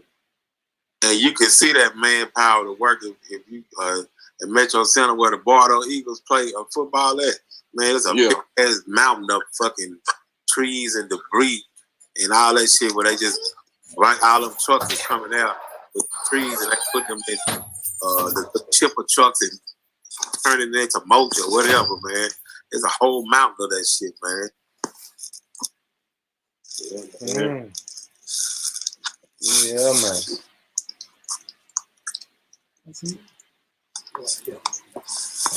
You know, motherfuckers do what they gotta do, man. What they gonna do, you know what I mean? That's it. I feel, man, you know what I mean? Them folks over there was devastated, bro. You know what I mean? You know what I mean? I was unscathed. The only thing happened with me in my house was I didn't have no electricity for 2 days. That's it. You know what I'm saying? So, shit. Nigga, we took all the food out of the refrigerator and barbecued. You know what I'm saying? He said barbecue. Barbecue, bro. And took that shit over there around the corner to where the devastation was at. You know what I'm saying? Yeah. and played it like that. You know what I'm saying? Nigga wasn't tripping on nothing, bro. I was just like, man, we gotta get rid of all this damn meat before it go bad. You feel me? Threw that shit on the grill and took it over there. Nigga, them folks, they already had the grill popped up over there anyway. We just brought more. Old lady across the street from me, bro. Ain't got nobody. She out there talking about she's starved. So, you know, nobody look out for the old people. You said, yeah, man. Nah, people was looking out. People was looking out, man. We gotta. I'm talking about like in regular life, real life. You feel? Yeah. It's like they're let's say in months. You know what I'm saying? Now it was some real life shit, bro. I get over there on my mama's street, man. You know what I mean? She lived like 3 minutes from me, bro. I get on her street, and it's a real fucking like fucked up area. Y'all don't think you see people walking around with cell phones. You hear a motherfucker in the building screaming, talking about help, help. They digging them out. The girl next door, she across the street, she is trapped under her house, she's screaming. And I'm like, what the fuck? You feel me? It was crazy. So they digging folks up out of their houses and shit, man. Man. That was some real shit over there, bro. They didn't get no help either for the first 2 days. But then when they help came, it came in and it's like they swooped it. You feel me? Yeah. They swooped it. It was so many people. Well, I was over there at Pearl Cone Monday and Tuesday, whatever. What's that going? Come on, knock out. Whoever, somebody swooped on this motherfucker. Whoever volunteering and feeding the kids over there and stuff, man, they did a good job, man. A lot of them, you know how we was at school, I don't want that shit. Man, a lot of people was getting that shit, man. I was like, well, shit, if they getting it and taking it home, they gotta be hungry some kind of way. You know, most teenagers ain't finna do that shit. I don't need that shit. Right. I get it. Man, they lined up at the little food truck, man. Shit, getting that food and eating it at home too. I'm like, damn. So that just let you know that was a sign of the time. Motherfucker ain't too proud when you know you ain't got it. Or you went through your life getting cut off and shit.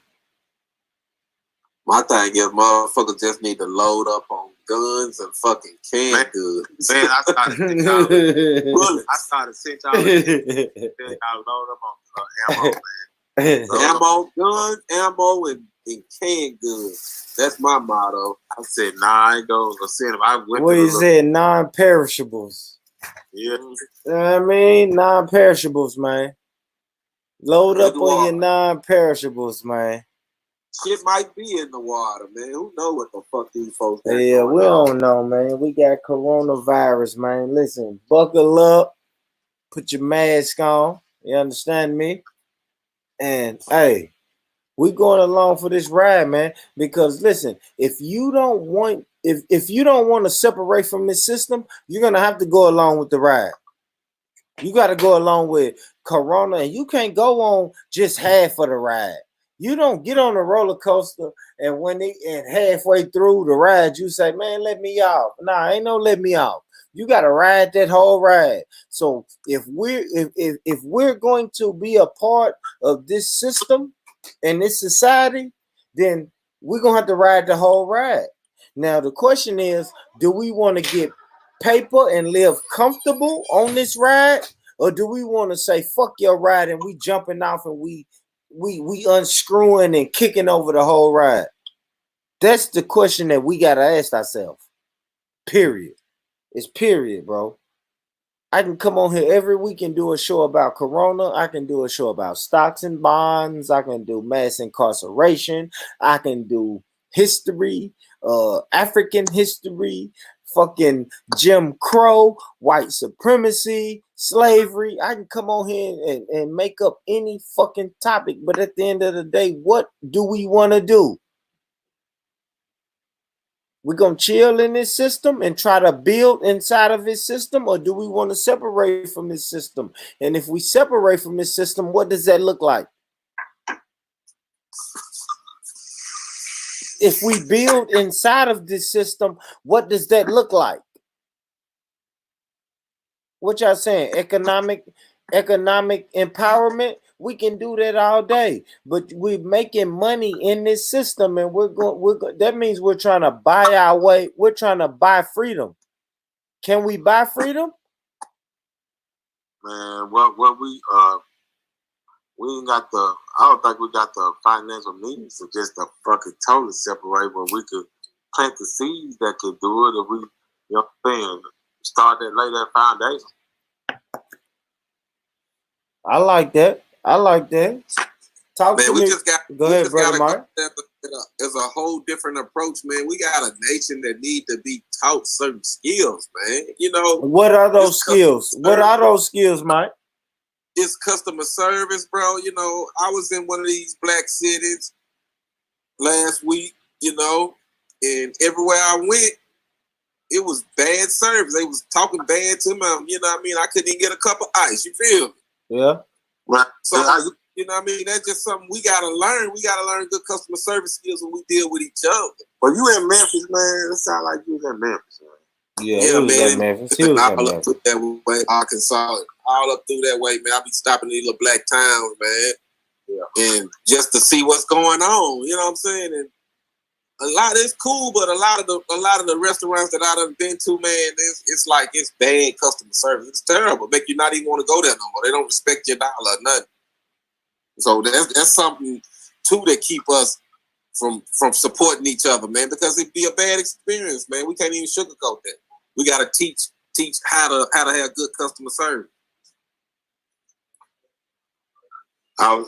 Who taught us customer service, man? Shit, obviously nobody. That's what I'm saying. Is it something we got into it, or is customer service a European mindset? They have good customer service when they're working for white establishments, but when they're working for a black establishment, they don't have that same fear of getting fired. You know what I'm saying? And they feel like they could talk to you any kind of way when they work for the black establishment. You got to change it. A lot of times, them people, the ones with them, the bad customer service skills, man, a lot of times they younger people, man, and man, they ain't even got self-love, because if you think about it, if I'm black and I'm talking to another black person and he's older than me, you know what I'm saying? Okay, I look like I'm 35, 40. I look like I'm 40.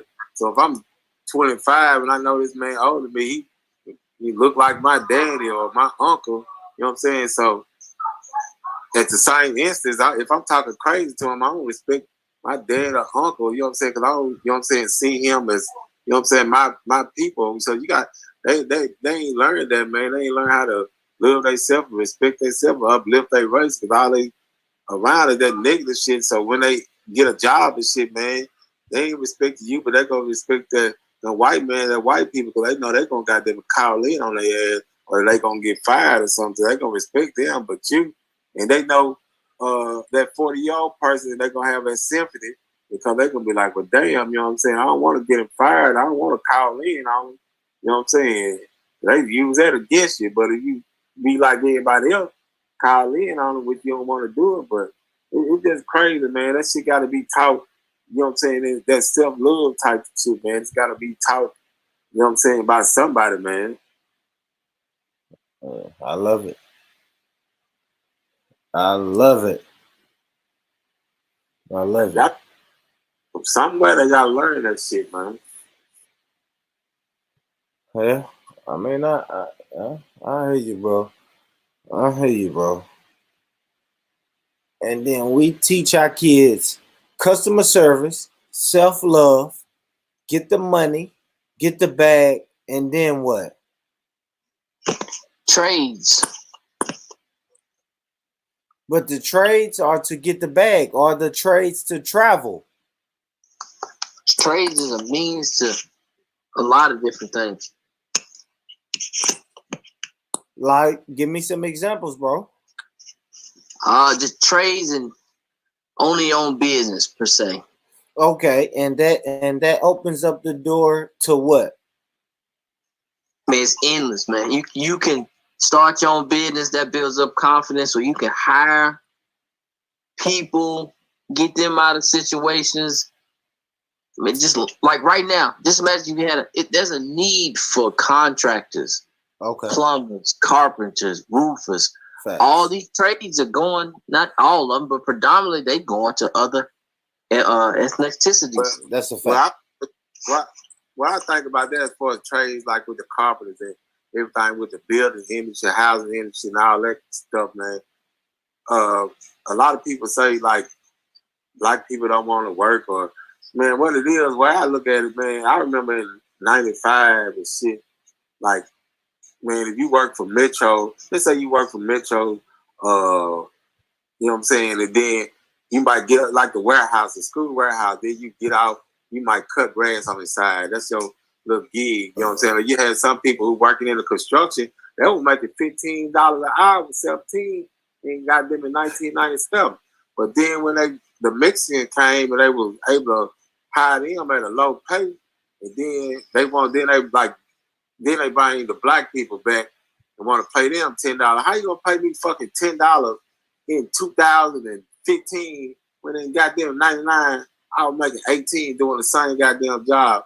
So a lot of motherfuckers might go, you know what I'm saying, work for that little bit as a wage. But they done set the city so low because they done brought the Mexicans and they are working for so cheap now, man. So, man, it's hard to get into that part of the, you know what I'm saying? It ain't hard. You can do it. They train for building houses, but, man, it's like you working for peanuts a lot of times, though, man. The competition, man. Yeah, construction is down. The skill wage is down for construction. They got it that way. That's what I'm saying. That's hurting a lot of. It's hurting a lot of. It has hurt a lot of us because it's down like that. Because that was bread and butter in the late '90s, early 2000s. Really late. Yeah, you still got other ones though, like welding. Yeah, electricians, HVAC is year round, electricity is year round. Yeah, construction is like seasonal, so it'll never be high.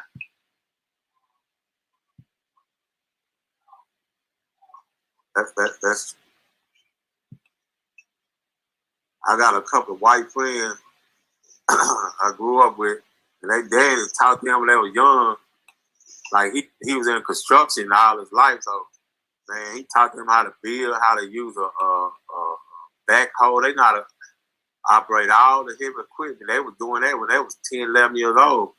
And, man, right to this day, man, shit, they ain't accepting nothing less than $30 an hour because they can drive anything. They can walk on the construction site and got them to drive anything or work, operate anything. So they give $20, $25, $30 an hour. Yep. You gotta just learn, you know what I'm saying? You can pass that kind of knowledge down, you know what I'm saying? Teach them how to like drive, work heavy equipment, man. You know, whether it's dump truck or whatever, man. That shit, that's a trade in itself. Yeah, they don't care about your record or nothing either. Man, they don't care about none of that, your race or nothing. Yeah. Do it, you can do it. They might not like your ass. You better not fuck up, but you gonna get that $30 an hour. Man, you know what I'm saying? They don't like to cut your rate or whatever the goddamn case. You better not fuck up, but you gonna get the job. Yeah, that's a fact, man.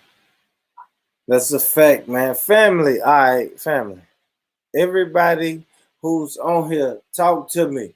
Brother Tony, how can the people find you and get in touch with you, bro? Leave your contact for the people, man, and tell them what services you offer. You can find me on Facebook, Antonio Sales. I'm selling T-shirts, hauling junk, renting out bounce houses. Renting out bounce houses. I love it. Every week you come on here, you got a different hustle, and I love it, bro. Keep grinding, bro. It's not going unnoticed. You hear me, Tony? That shit ain't going unnoticed, bro. I'm peeping it. And that's why I look forward to every week you jumping on the panel fucking with me, bro. Because I know you ain't just talking about it. You boots on the ground. Talk a good game. You talk a lot of shit, but you walk it like you talking, my brother. I have to honestly admit that, man. So, my brothers, That's brother Antonio, man. Antonio Sales on Facebook. Look that up. If you don't have a Facebook, Google it. Antonio Sales Nashville. You know what I'm saying? Brother Ron, talk to me. How can the people get in touch with you and tell the people about the things you got going on, bro? Well, they can get in touch with me through Facebook. That'd probably be the best, or Instagram. Instagram, Big C _76. Facebook is Roderick Briley. And the things I got going on, well, really right now, involved with the Biz Group, we need to get this, you know what I'm saying? Hopefully the people be hearing a lot more from us this year. Absolutely. Involved in that, and I got a side hustle where I cook on the side, and on Fridays I try to do it like once a month. I'm doing my loaded Polish sausage, and I got 2 barbershops in North Nashville.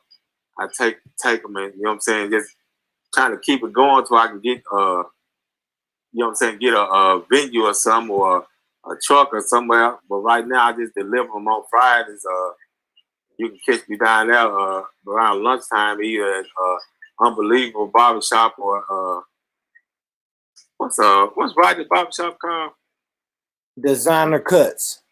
Designer Cuts, right yes, across on Buck County. And that's basically what I got going on right now. Man, and there you have it. There you have it.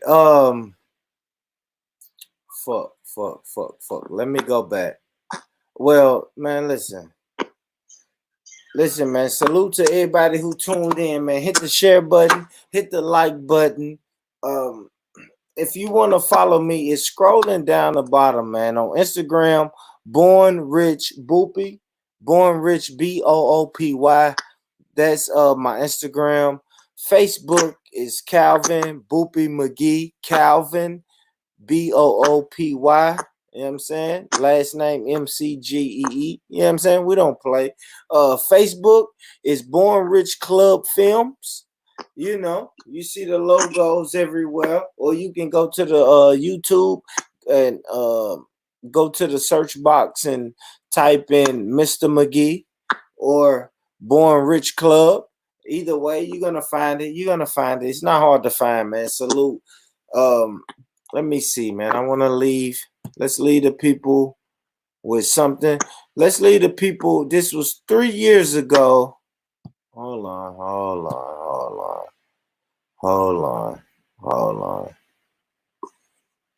This was 3 years ago, man. A video that I shot. I want y'all brothers to look at it too. I think Brother Mike and Brother Ron that they gonna remember this. This was a video that I worked hard on, and it's bootleg like a motherfucker, but I like it. So let's get it. Let me share my screen. And salute, man. After this, we out of here, man. Hit the like button, subscribe, man. Next week, we're gonna have another topic. Another discussion, another beautiful conversation, man. So make sure you tune in next week, man. We're not gonna play with nobody. We're gonna have dope, real discussions, man. And hopefully none of these brothers and these sisters on this panel will have the corona, right? You know what I mean? But can we say, if anyone on here got the corona, can I get the exclusive interview? Right? If anybody, I'm just being 100. If anybody catches the corona, you gotta give me the exclusive. That's 100. Yeah. Oh, that you gonna have to give me the exclusive. All right, let's go. Let's share the screen. Let's get it. And then we out, people. I love y'all. Listen, man, if ain't nobody told you today that they love you, let me be the first one to say that I love you. I love you. I love you, man. Let's get it. Y'all put the mics on mute, please. Put your mics on mute. Salute, fellas. I'll catch y'all next time, man. Salute. Let's end it with this.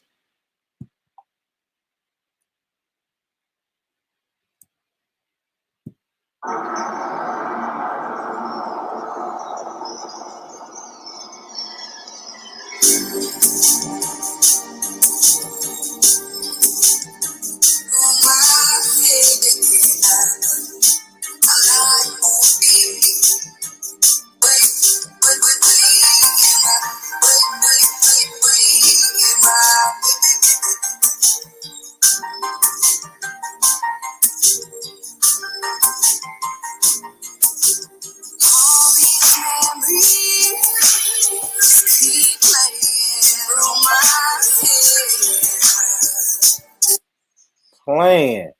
Alright, my bad, y'all. I'm playing. I still got Ron on this motherfucker, man. What the hell? What's going on? I know, bro. Hold on. I'm wildin'. Damn. Ain't got no job. I ain't got shit. That motherfucker showing you. Yeah. Hell, I definitely don't want to show. Definitely don't want to show your ugly ass. Definitely, I don't know why I'm showing you. Really ain't showing me on it. He was it was showing you. You was singing and everything. Yeah, I'm looking at it on my laptop. He's singing and everything out there. What the fuck was that about?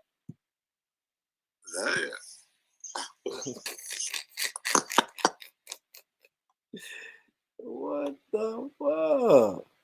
Alright. But yeah, man, I shot this video, man. This is the one of the first videos I shot. 2020, we getting back to shooting these videos too, man. Don't think it's a game. Don't think it's a game. We coming up out of the best, man. It might be best visuals. You hear me? Yeah, they ain't ready for best visuals, man. You know what I'm saying? Born Rich Club Films and best visuals, man. We not playing. Let me see. There we go. I think we good. I think we good now. Let's play it. Let's play it, man. Sorry, family. Let's get it.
people. But then we both worked, it was so simple. Then we fight over pointless riddles, started doing drugs, and we got crippled. And the whole damn time I was in school, I steady trying to get away from you. I should have listened to my mama, you was bad news. After 2 broken ribs, I'm the one you lose. Never thought you'd see the day when you had to choose. It's the girl that you love or the fucking blues. But either way, you was gonna lose. It took too damn long for you to choose. All these memories keep playing through my head. I lie awake in my bed. I remember everything that you said. I held it down until the